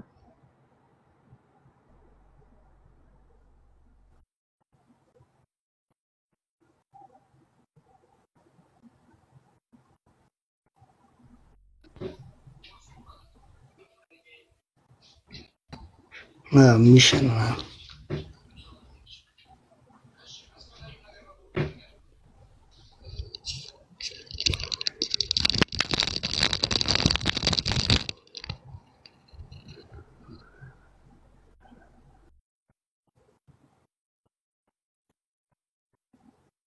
እሺ ምንድነው አሁን የከፈትከው ልጅ? ምን እንግሊዝኛ ነው? አሁን አቡኪ ያለ ብዬ ነው አረብኛውን እዛኛ ሱና.ኮም ላይ ያለውን ቁጥር አጣሁት እኮ። ይሄ ደግሞ አረብኛ የለውም። እሺ አቡኪ አቡከር ወይም ደግሞ ሞዳም ቢብ ወይም ኤልያስ ቀጥል። ኤልያስ አለ አይደል እንዴ? አሉ እኮ እንዳሉ እንቁጠራቸው እርግጠኛ ባልሆንም እነሱም አለም ብለዋል። አራሉ ሰላም አለይኩም። ኤልያስ ወአለይኩም ሰላም ወራህመቱላሂ ወበረካቱ። ቀጥል። አፍን ዘግተህ ማውራት ትችላለህ? እስኪ አፍን ዝጋና ማን ነው ፈጣሪ እስኪ ንገረኝ። በምስል አልታይም እንጂ በምልክት አሳይ ነበር። በምልክት እንደዚህ ልትለኝ ነው ማን ነው ፈጣሪ ስል? አይ እኔ አፍን ዘግተህ አውራ ነው ያልኩህ። ለማንኛውም ተወውሽ። ሰው እዚህ ጆክ ይመስለዋል ከታች ቀልድ ምናምን ነው የሚመስላቸው እንደዚህ ስል። አፉን ዘግቶ አንድ ሰው ሊጠራ አይችልም፣ ሊያወራ አይችልም። ልክ እንደዛ ነው የሚሆኑት ከሃዲዎች። በዚህ ምድር ላይ የተላከላቸው ነብይ የማያውቁ በየትኛውም ነብይ ዘመን የነበሩ ማለት ነው አምላካቸውን የማያውቁ ሰዎች የሚመልሱት ምላሽ አይኖርም። ያኔ ባለመመለሳቸው ቁጥር ቅጣታቸው ይቀጣሉ። እየተቀጡም ይጠየቃሉ፣ አይመልሱም። ይሄ በላይክ አሁን በክርስትና ሲኦልና የአብርሃም እቅፍ ተብሎ በሁለት መንገድ ይለያያል። ሲኦል የተባለው ይሄ ነው የቀብር ቅጣት የበርዘኽ ህይወት ማለት ነው። የአብርሃም እቅፍ የሚባለው ደግሞ ከገነት ወይም የሆኑ ጸጋዎች ማለት ነው የሰላም ህይወት ያለው እንደዛ ብለው ይገልጹታል። በእስልምና ደግሞ በርዘኽ ይባላል። የግርዶ ህይወት ነው። ግርዶ የተባለበት ትልቁ ምክንያትም መቃብሩን ቆፍረህም የምታገኘው ሳይሆን ስፒሪቹዋል የሆነ ወርልድ ነው። ያ ራሱን የቻለ ዓለም ነው። ያ ምንድነው? ገይብ ነው፣ የሩቅ ነገር ሚስጥር ማለት ነው። ዕውቀቱ አሁን ላይ የለንም፣ ሙሉ ልናውቅ አንችልም። ግን ዲቴይል ግን ተቀምጧል። ምን ተብሎ የምትጠየቀው ጥያቄ አለ። ኢቭን ምን ያክል አስፈሪ እንደሆነ የመላእክቶችም ዲስክሪፕሽናቸው ተቀምጧል። ምስላቸው ምን እንደሚመስል የሚይዙትም ሰው ሊገባው በሚችል ደረጃ ላይክ መዶሻ ተብሎ የተገለጹ ነገሮች አሉ። ሰው ሊገባው በሚችል ደረጃ እነዛ ነገራቶች ተገልጸዋል። ስለዚህ እነዚህ ነገራቶች የሚያልፉት የበርዘኽ ህይወት ላይ ነው፣ የነፍስህ ነው መልሶ በዚህ ላይፍ ላይ የምታልፈው ያ ከግርዶ ወዲያ ያለ ህይወት ነው ማለት ነው። ምን የሚባለው ህይወት? የቀብር ህይወት፣ የቀብር ቅጣትም ሊሆን ይችላል። አዎ ሸውዶች ነበር። የቀብር ቅጣትም ሊሆን ይችላል፣ የቀብር ጸጋም ሊሆን ይችላል። ያኔ አምላካቸውን የሚያውቁ ሰዎች፣ የተላከላቸውን ነብይ የሚያውቁ ሰዎች፣ መጽሐፉን የተረዱ ሰዎች ለነዚህ ጥያቄዎች ወደ 5 የሚደርሱ ጥያቄዎች ናቸው ምላሾችን መመለስ ይችላሉ ነው። ከዛ ውጭ ያሉ ሰዎች ግን እዚህም አልመሰከሩም፣ ከዛም አፋቸው የመናገር አቅም አይኖሩም። ለመጥራት እንኳን ቢፈልጉ የሰሙትን ስም እንኳን ለመጥራት ቢፈልጉ አፋቸው መጥራት አይችልም። ልክ አፉን ገጥሞ እንደሚያወራ ሰው ነው የሚሆኑት። ከማለት ውጪ ምንም ቃል ልታወራ አትችልም። ለዛ ነው አላህ Subhanahu Wa Ta'ala ባይዘው ቀለል ሲያደርገው የማንን አርካን ነው ምናምን ይታየኛል ሪኩዌስት የላከ ሰው ተቀበሏት እሺ የኢርሻድን እና አፍህን ዘግተህ አንተ ማውራት እንደማትችለው ሁሉ ልክ እንደዛው ማለት ነው እነሱም መመለስና ማውራት አይችሉም። አላህ ከቀብር ቅጣት ይጠብቀን። የሆነ ሐሳብ አንስቼ ነበር ተወሰደብኝ፣ ተሰረቀ እና የባቢሎን ይህን ይመስላል። ለአድሪ ብለህ የምታልፈው ህይወት ነው። ጸጋ ልታገኝ ትችላለህ ወይም ደግሞ የሰማኸው ስም እንኳን ቢሆን አፍ ስለሚተሳሰር ያኔ ማውራት አትችልም ነው። እዚህ ጋር ሆነ ማውራት ያልቻልከው፣ እዚህ ጋር ሆነ መመስከር ያልቻልከው ቀብር ላይ ሆነ ልትመሰክር አትችልም። ኦሬዲ አልፏል። የትንሳኤ ቀን ዲቴል ማለት ይቻላል ያው ያልተገለጹልን ብዙ ነገሮች ቢኖሩም በተገለጹልን አንፃር ግን እንደውም ኡስታዝ አቡ ሃይደርም የተናገረው ነገር ነበረ። የቁርአንን 10% ባይብል አያወራም ብሎ የተናገረው በጣም ትክክለኛ ነገር ነው። የቁርአንን ሐዲስን ምናምን ጨምሮ ሳይሆን ቁርአን ስለ ትንሳኤው ቀን ከሞት በኋላ ስላለ ህይወት ያወራውን 10% ባይብል አያወራም፣ ሙሉ መጽሐፉ አያወራም፣ አያውቀውም ጭራሽ ማለት ነው። ሐዲስ ላይ ያሉት ከተጨመሩማ ተውት። ይህን ይመስላል እላለሁ የባቢሎን። እሺ ፕሮግራም አላችሁ መሰለኝ። አንድ ጥያቄ ብቻ አልጠይቅ። ፕሮግራም ሳይሆን ጥያቄ ነው የምናስተናግደው። አሁን ኤላ ርዕስ አላችሁ? ኤላ በዚሁ ነው ቀጥለው ጥያቄ ያስተናግደም ነው። እሺ ጥያቄ ነው የምናስተናግደው። ጥያቄህን አቅርብና ስትጨርስ አሰናብታለሁ ማለት ነው። እስከዛ ድረስ ጥያቄህን አቅርብ። ክርስቲያኖች ካላችሁ ሪኩዌስት ላኩ፣ ጠይቁ፣ ተጠየቁ ነው። ባቢሎን ከሚጠየቁት ጀማ ስላልሆነ የባቢሎን ማለት ነው። ኧረ ችግር የለውም ጠይቀኝ። እኔ ብጠይቀኝም ችግር የለውም። ምን ይጠይቃል? ጥያቄ አንፈራም ነገራችን። እንዴት ነህ? ደህና ነህ? ከዚህ ውጭ የምጠይቀህ ጥያቄ ይኖራል ብዬ ነው አሁን አላማ። በየት በኩል ልጠይቅህ? እሺ ቀጥል። እንደፈለኩ ሁሉም ይመለከተኛል።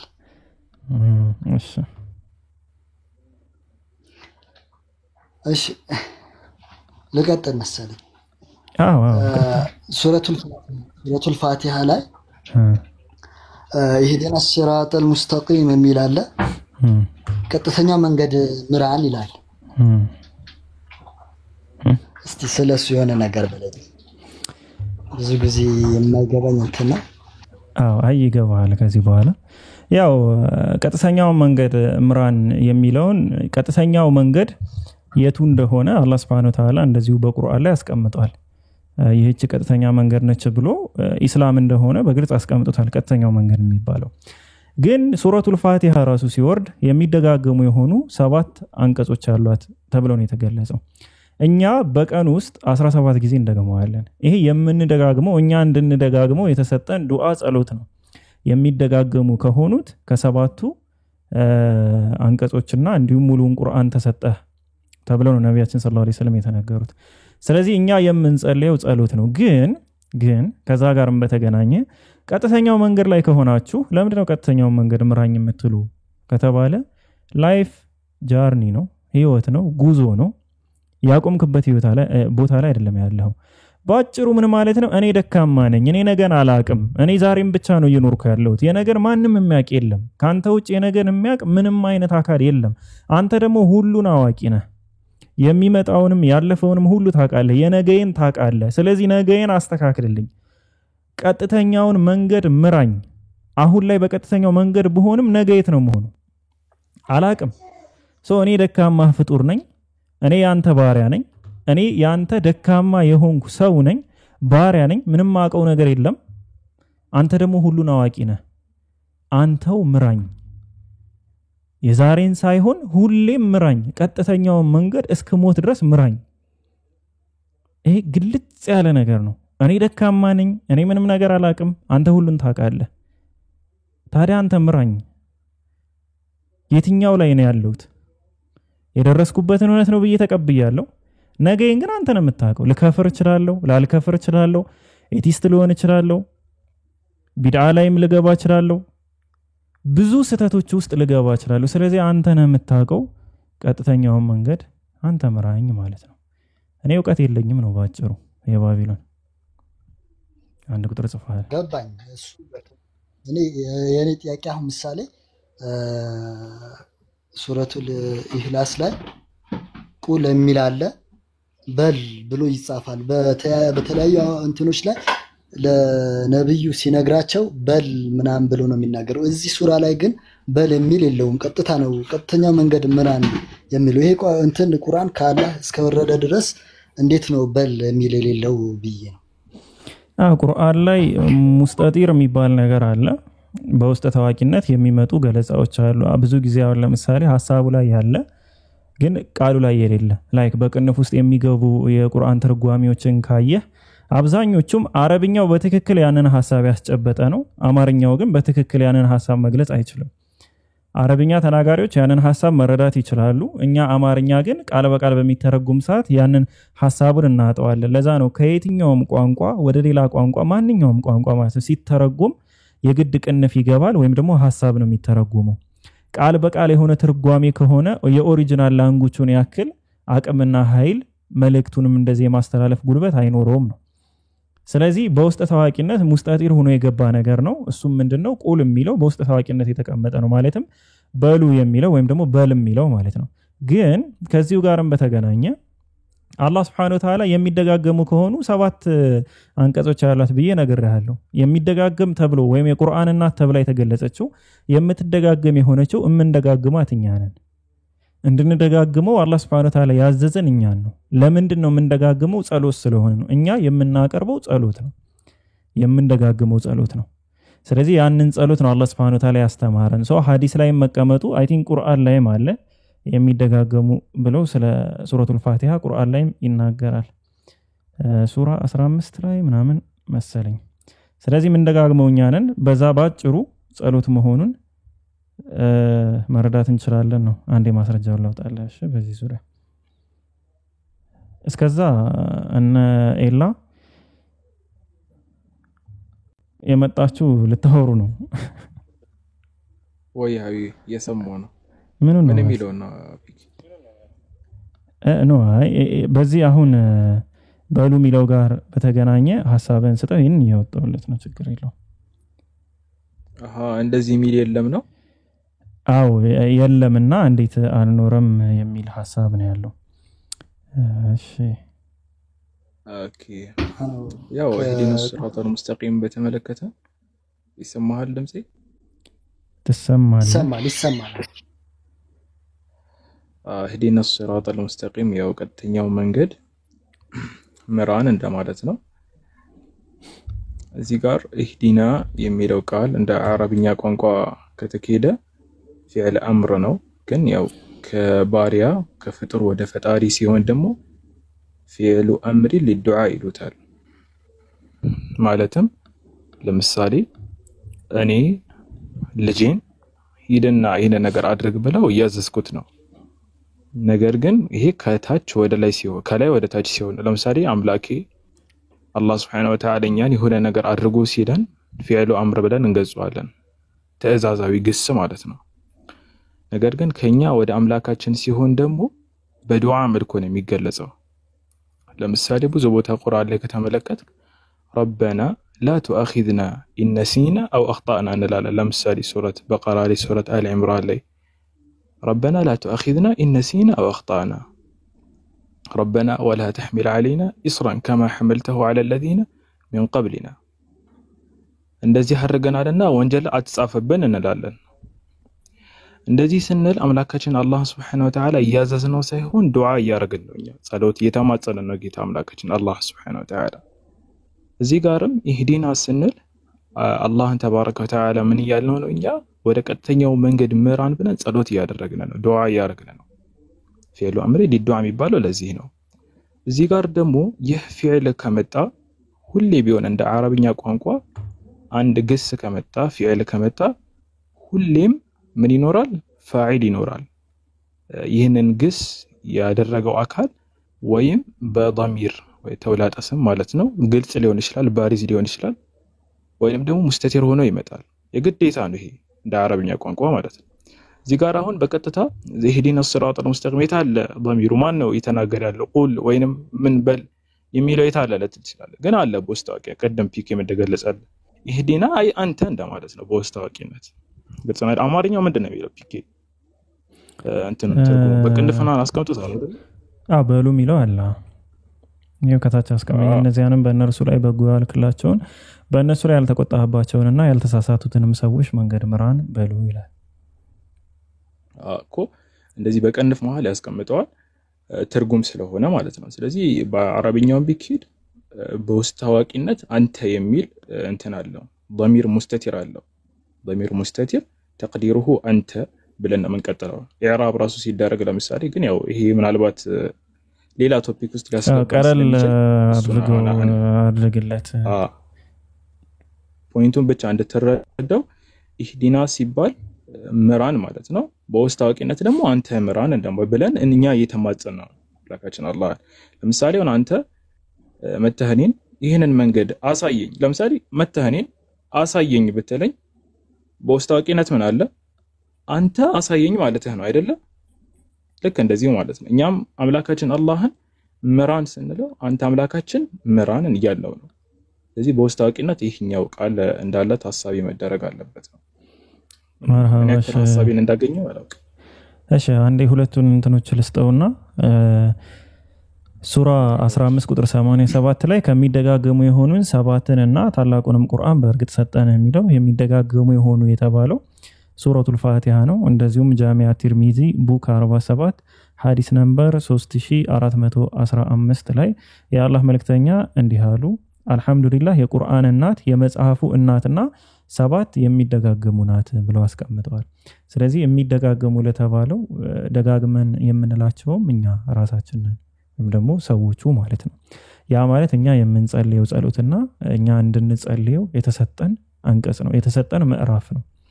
ይህም በተመለከተ ያው ስላልኩ ማስረጃውን ለመስጠት ያክል ነው። አሁን ሐሳብ ካለ የባቢሎን መቀጠል ይችላል እና ክርስቲያኖች ካላችሁ ሪኩዌስት ላኩ። እሺ ክርስቲያኖች ካላችሁ ሪኩዌስት ላኩ። የባቢሎን ሐሳብን ቀጥል።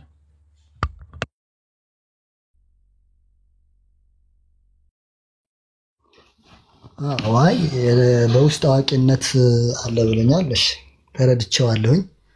ግን አይበዙ ጊዜ በል የሚል ነገር በቁርአን ውስጥ ሲጀምር መጀመሪያ ላይ ስለሚጻፍ ነው የኔ ጥያቄ ያስነሳው። ለዛ ነው ትክክል። ግን እሱም እንዳለ ምሳሌም እንደሰጠህ ማለት ነው። መጀመሪያ ላይ ቁል በሚል ያልተገለጹም እኮ አሉ፣ ብዙ አሉ። ቁል በሚል ወይም ደግሞ በል ወይም በሉ ወይም እንዲ አሉ በሚልም ያልተገለጹ ነገሮች ይኖራሉና ያ ሙስጠጢር ሆኖ በውስጥ ታዋቂነት ልክ እንደ አሁን ለምሳሌ ስጠኝ ብለህ የባቢሎን የሆነ ነገር ስጠኝ እያልኩህ ነው። ስምህን ምናምን ባልጠቅስም አንተ ባልልም የሚያመለክተው ግን አንተን ነው በቀጥታ።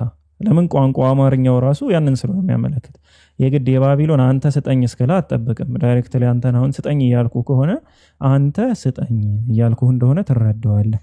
ግን ያ ቃል በቃል ግን እንደዚህ ፊደሎቹ ምናምን አልተቀመጡም ነው። ሶ የሆነ አካል ላይ በተለያዩ ቋንቋዎች አይ ቲንክ በሁሉም ቋንቋ ያለ ነገር ይመስለኛል በውስጥ ታዋቂነት የሚባለው ነገር። ለዛ ነው እንዳልኩህም ትርጉም ላይ ሲቀመጥ ብዙ ጊዜ በቅንፍ የሚቀመጡት ሙሉ ሐሳቡን አማርኛው በትክክል ሊገልጸው ማይችላቸው ነገሮች ከሆኑ በቅንፍ ውስጥ ይቀመጣሉ። እና ይሄን ይመስላል። ሞዴሬተር ያላችሁ አስገቡሽ፣ እኔ ጋር ያስገባልኝ ስላልሆነ ፋሩቅ መጣ ከአመት በኋላ። አይ በቃ እኔ እቀጥላለሁ። መጀመሪያ ግን ሸሃዳ እያሉ ስለሆነ ጨርስ።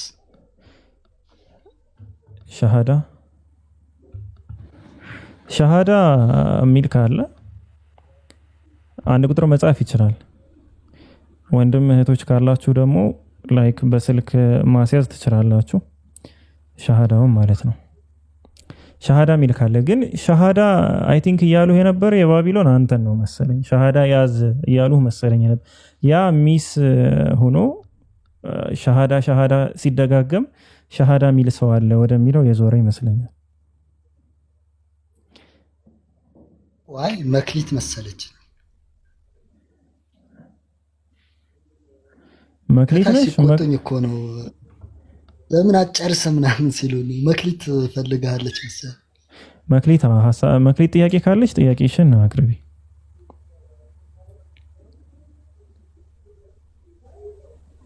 መክሊት አለሽ? መክሊት ጥያቄ አለሽ? ወገኖቼ ዛሬ የምንማማረው ስለ ገይታ ነው። እሺ ክርስቲያኖች ካላችሁ ሪኩዌስት ላኩ። ክርስቲያኖች ካላችሁ ሪኩዌስት ወይ ጥያቄ ያላችሁ ካላችሁ። መክሊት አለሽ? ከረለሽ ቀጥል። አንተ አንድ ጣትን ሳታወጣ አትወርድም። እሺ እኔ አሁን መጨረሻ ጥያቄ ሰይ ቡሃሪ ቁጥር 2815 2815 እኮ 2815 እሺ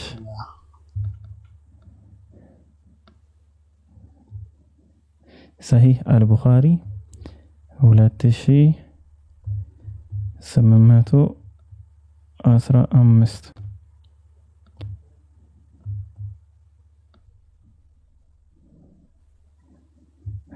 እሺ ምንድነው ሐሳቡ? እስኪ ንገረኝ። ስለ ግድያ ምናምን ነው እና ላንብብልህ እንደና ታለም ታረክ እኔ ጋር ያለው አረብኛው ስለሆነ እኔ ጋር ያለው አረብኛው ነው።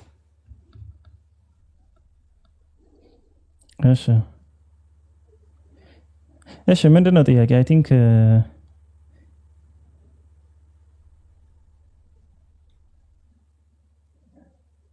ጥያቄ ምንድነው? አንዳንድ ሰዎች አልኮል ጧት ጠጥተው ከዛ በኋላ ወደ ጦርነት ይገባሉ ምናምን የሚል ነው እያየሁት ያለሁት። ከዛ በኋላ ያው ይሞታሉ ነው ሰማዕት ይሆናሉ። በጠላትም ልብ ውስጥ ፍርሃት እንድጥል በመደረግ ተደረኩኝ የሚል ነው። 2815 ነው ያልከኝ? ቡኻሪ ነው ያልከኝ? ኔሬትድ አቡ ሁሬራ። እሺ አይ ቲንክ ከፈተው እስኪ በቁርአን ላይ ባይዘው ነብያችን ሰለላሁ ዐለይሂ ወሰለም ትልቁ እንትናቸው በተጨማሪ ማለት ነው አንድ ጦርነት ከመከሰቱ አሁን ለምሳሌ ሮማውያንን መውሰድ እንችላለን። ሮማውያን ትልቅ ጦር ይዘው ወደ መዲና ያዘመቱበት ጊዜ ነበረ። አይ ቲንክ ወደ 100,000 ወይም 40 ምናምን ሺህ ጦር ማለት ነው። እና የወርና ከወር በላይ የሆነ መንገድ ያክል ሲቀራቸው አላህ Subhanahu Wa Ta'ala በልባቸው ላይ ሽብርን ለቀቀባቸው፣ ፍርሃትን ለቀቀባቸው። በዛ ምክንያት ወደ ጦርነቱ መሄድም ፈርተው ተመለሱና ነብያችን ሰለላሁ ዐለይሂ ወሰለም ከተሰጣቸው ነገር አንዱ ምንድነው ጦርነቶች ሳይጀመሩ በፊት በጠላቶች ልብ ላይ አላህ Subhanahu Wa Ta'ala ፍርሃትን ይለቃል ነው።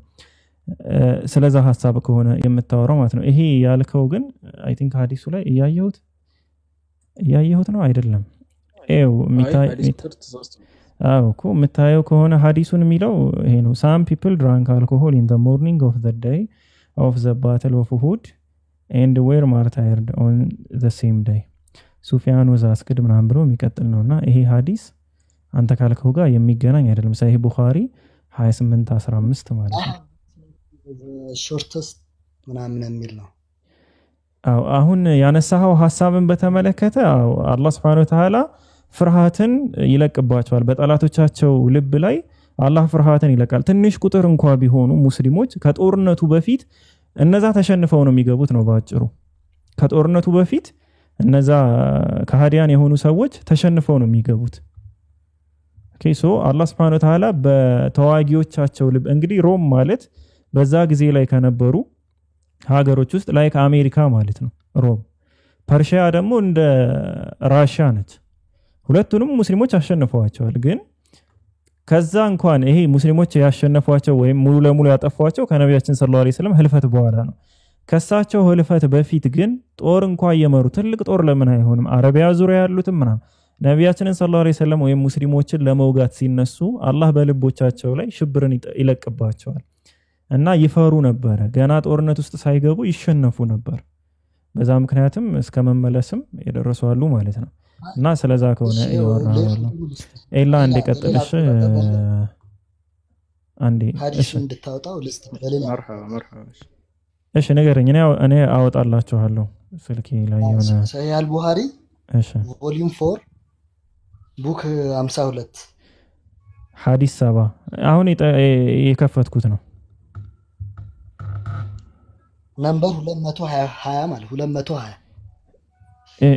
እዚህ ጋር ይታያል ወይ እንዴት ነው ይሄ ነገር ዙማ ይሆን የኛውን ሐዲስ ከታች የሚታይ ከሆነ ሪፈረንስ ይልና ቮሊዩም 4 ቡክ 52 ይላል ሐዲስ ነምበር ግን 7 ነው የሚለው ይሄ ለማንኛውም ያኛውን ሐዲስ ፈልገን ተበለሽ አንዴ እመለሳለሁ እሺ መርሐባ ያንተ 51 ነው የሚለው ለዛ እኮ ቡክ 56 ነው የሚለው ኖ ከታች አለ አሁን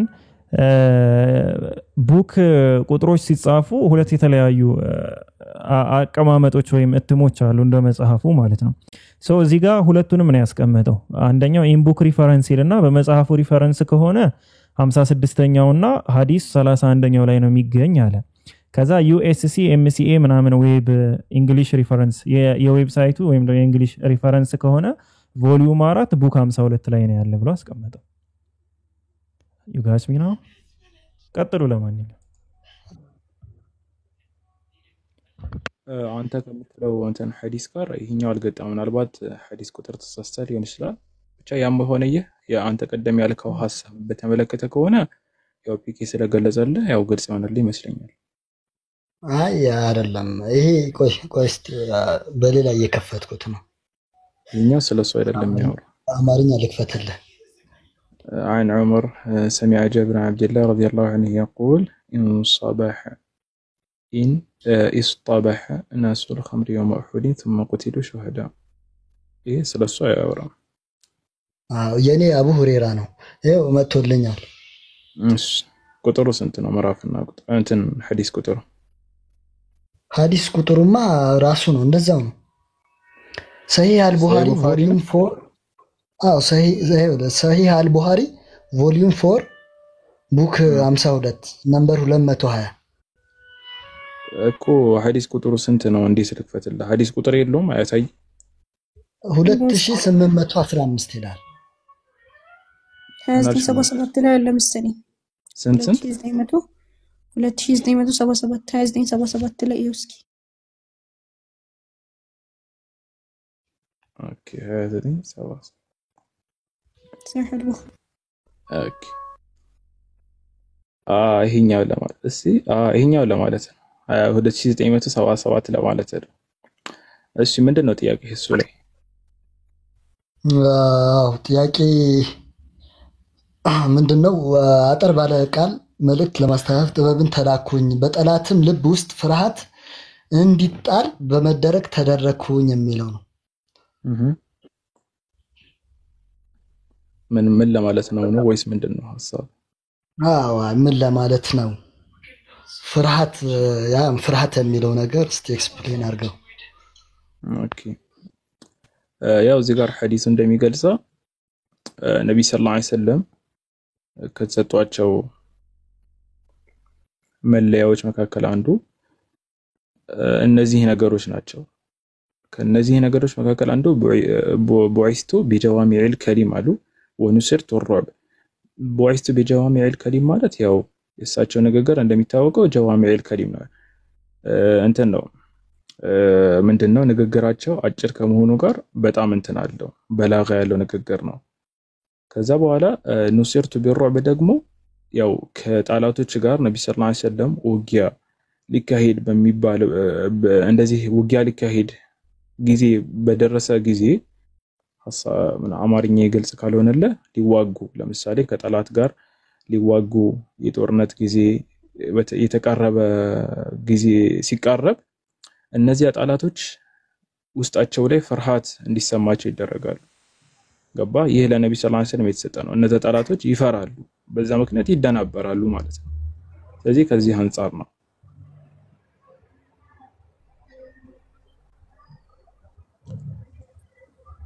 ግልጽ ነው ወይስ አይደለም?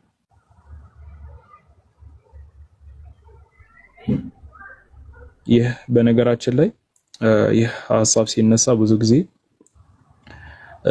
ያው ከእንትን ጋር ተገናኝቶ ነው የሚነሳው። እሱንም ከፈለክ ያው አክያ አብራራለሁኝ። እስልምና ያው ከግድያ አንፃር ይዋጋል ምናምን ስለሚባለው ፖይንትም እንደጠቅስልህ ከፈለክ እሱንም አክያ አብራራለሁኝ። ላኪን እቺን ፖይንት ብቻ ከፈለክ ያው ሐዲሱ እንደሚናገረው መጀመሪያ ቡዒስቱ ቢጀዋሚዕል ከሊም ወኑሲርቱ ሩዕብ ከዛ ምንድነው የሚለው ፈበይና አና ናኢሙን ኡቲቱ ቢመፋቲሕ ኸዛኢኒል አርድ።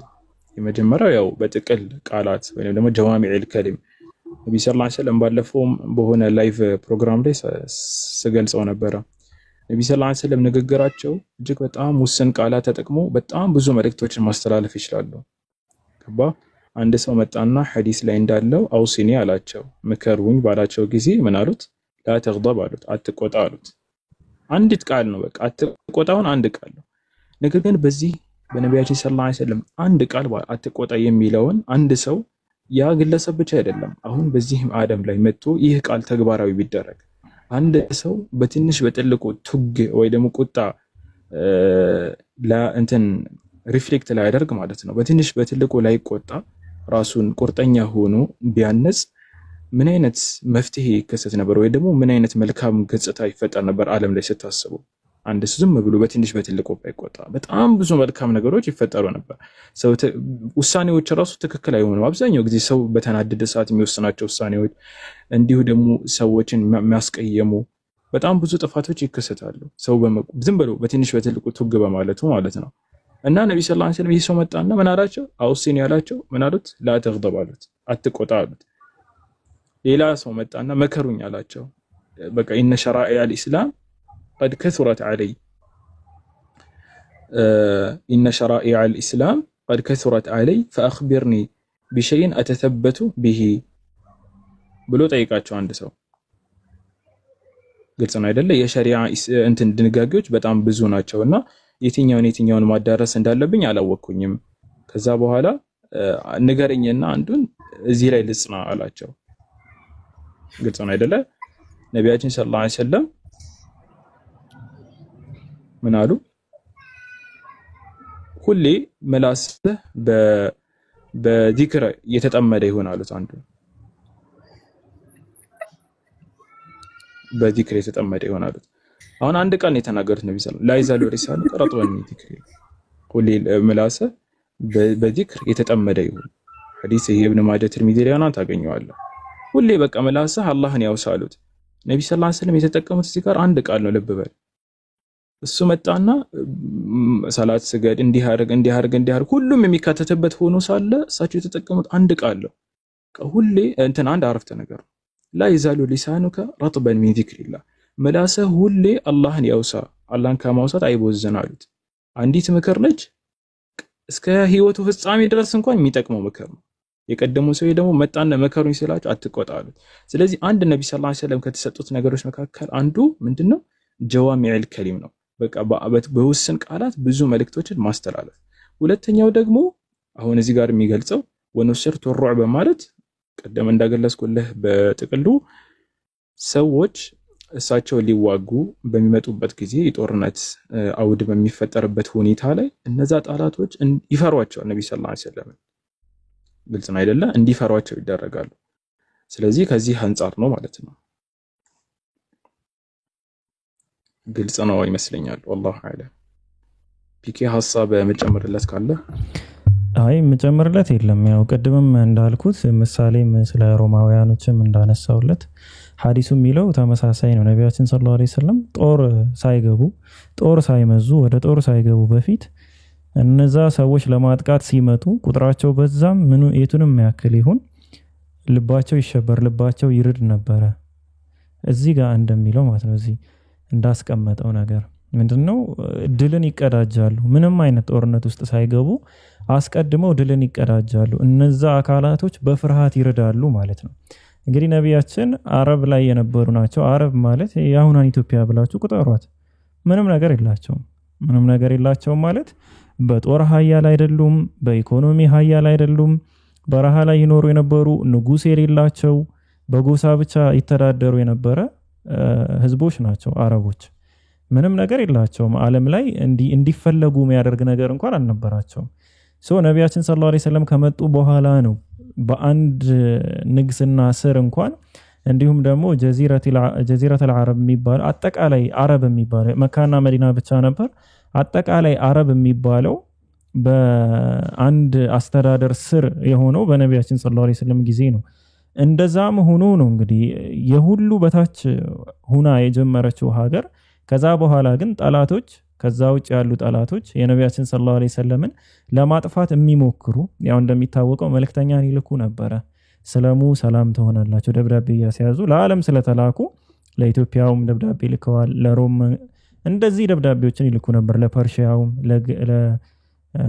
ለሙቀውቂስ የግብጽ መሰለኝ እንደዚህ ይልኩ ነበረ። ደብዳቤው በሚደርሳቸው ሰዓት እንዴት ቢንቀን ነው አንድ የአረብ በቃ እረኞች ስለሆኑ በብዛት አንድ የአረብ እረኛ እንዴት ቢንቀን ነው እኛን ደብዳቤ ድረስ እስከመላክ የሚያደርሰው ብለው ለጦርነት የሚመጡ ሰዎች ነበሩ። ስለሙ ሰላም ትሆናላችሁ ምናምን የሚለው መልእክት ጋር በተገናኘ ባይዘዊ እነዚህ ደብዳቤዎች ጋር በተገናኘ ስቲል አሁንም ድረስ እንትኖቹ አሉ። ላይክ ደብዳቤው አክቹዋል ደብዳቤው ራሱ አለ ስቲል እስካሁን ማለት ነው ሙዚየሞች ውስጥና በዛ ምክንያት ጦርነት ሊከፍቱ ይመጣሉ፣ ግን ልባቸው በፍርሃት ይርድ ነበረ ከግማሽ መንገድ በኋላ። ጦርነቱን ከመግባታቸው በፊት ነው የሚሸነፉት እነዚህ አካላቶች በፍርሃት። ይሄ የተሰጣቸው ለነቢያችን ሰለላሁ ዐለይሂ ወሰለም ብቻ ነበር። ከተሰጧቸው 5 ነገራቶች ውስጥ አንዱ ይሄ ነበረ ነው እና የሚያወራው ስለዚህ ጉዳይ ነው። አይ ተዋግተው ገለው ቢያሸንፉ ይሻል ነበር ከሆነ ደግሞ ችግር የለውም። እሺ ለማንኛውም የባቢሎን ይመስላል ይሳለው ማለት ነው። የሆነ እንትን አድርጎ ነው ይሳለው እስልምና የሆነ በማስፈራራት ምናምን ነው የሚያምነው አይነት ነገር ነው መሰለኝ ሐሳቡ ሲመስለኝ። እና እንደዛ አይደለም፣ አንተ እንዳሰብከው አይደለም። አስለን ሲጀመር መጋደሉ ራሱ ዝም ተብሎ ተነስታችሁ የሆነ ተጋደሉ አስፈራሯቸው ምናምን አይነት ነገር አይደለም። እንደዛ ከሆነ ይሳልከው ማለት ነው። አስለን መጋደሉ ራሱ የተፈቀደው በምንድነው ካለን አላህ Subhanahu Wa Ta'ala ምን ይላል? ሱረቱል ሐጅ ቁጥር 39 ላይ ምን ይላል? ኡዚነ ሊለዚነ ይቃተሉነ ቢአንሁም ዙሊሙ ኢነ አላህ ዐላ ነስሪሂም ለቀዲር ነው የሚለው። ለነዚያ ለሚገደሉት ምእመናን ይላል እነሱ የተበደሉ በመሆናቸው መጋደል ተፈቀደላቸው ነው የሚለው። ምን ላሉት ምእመናን? አንዴ ቆይ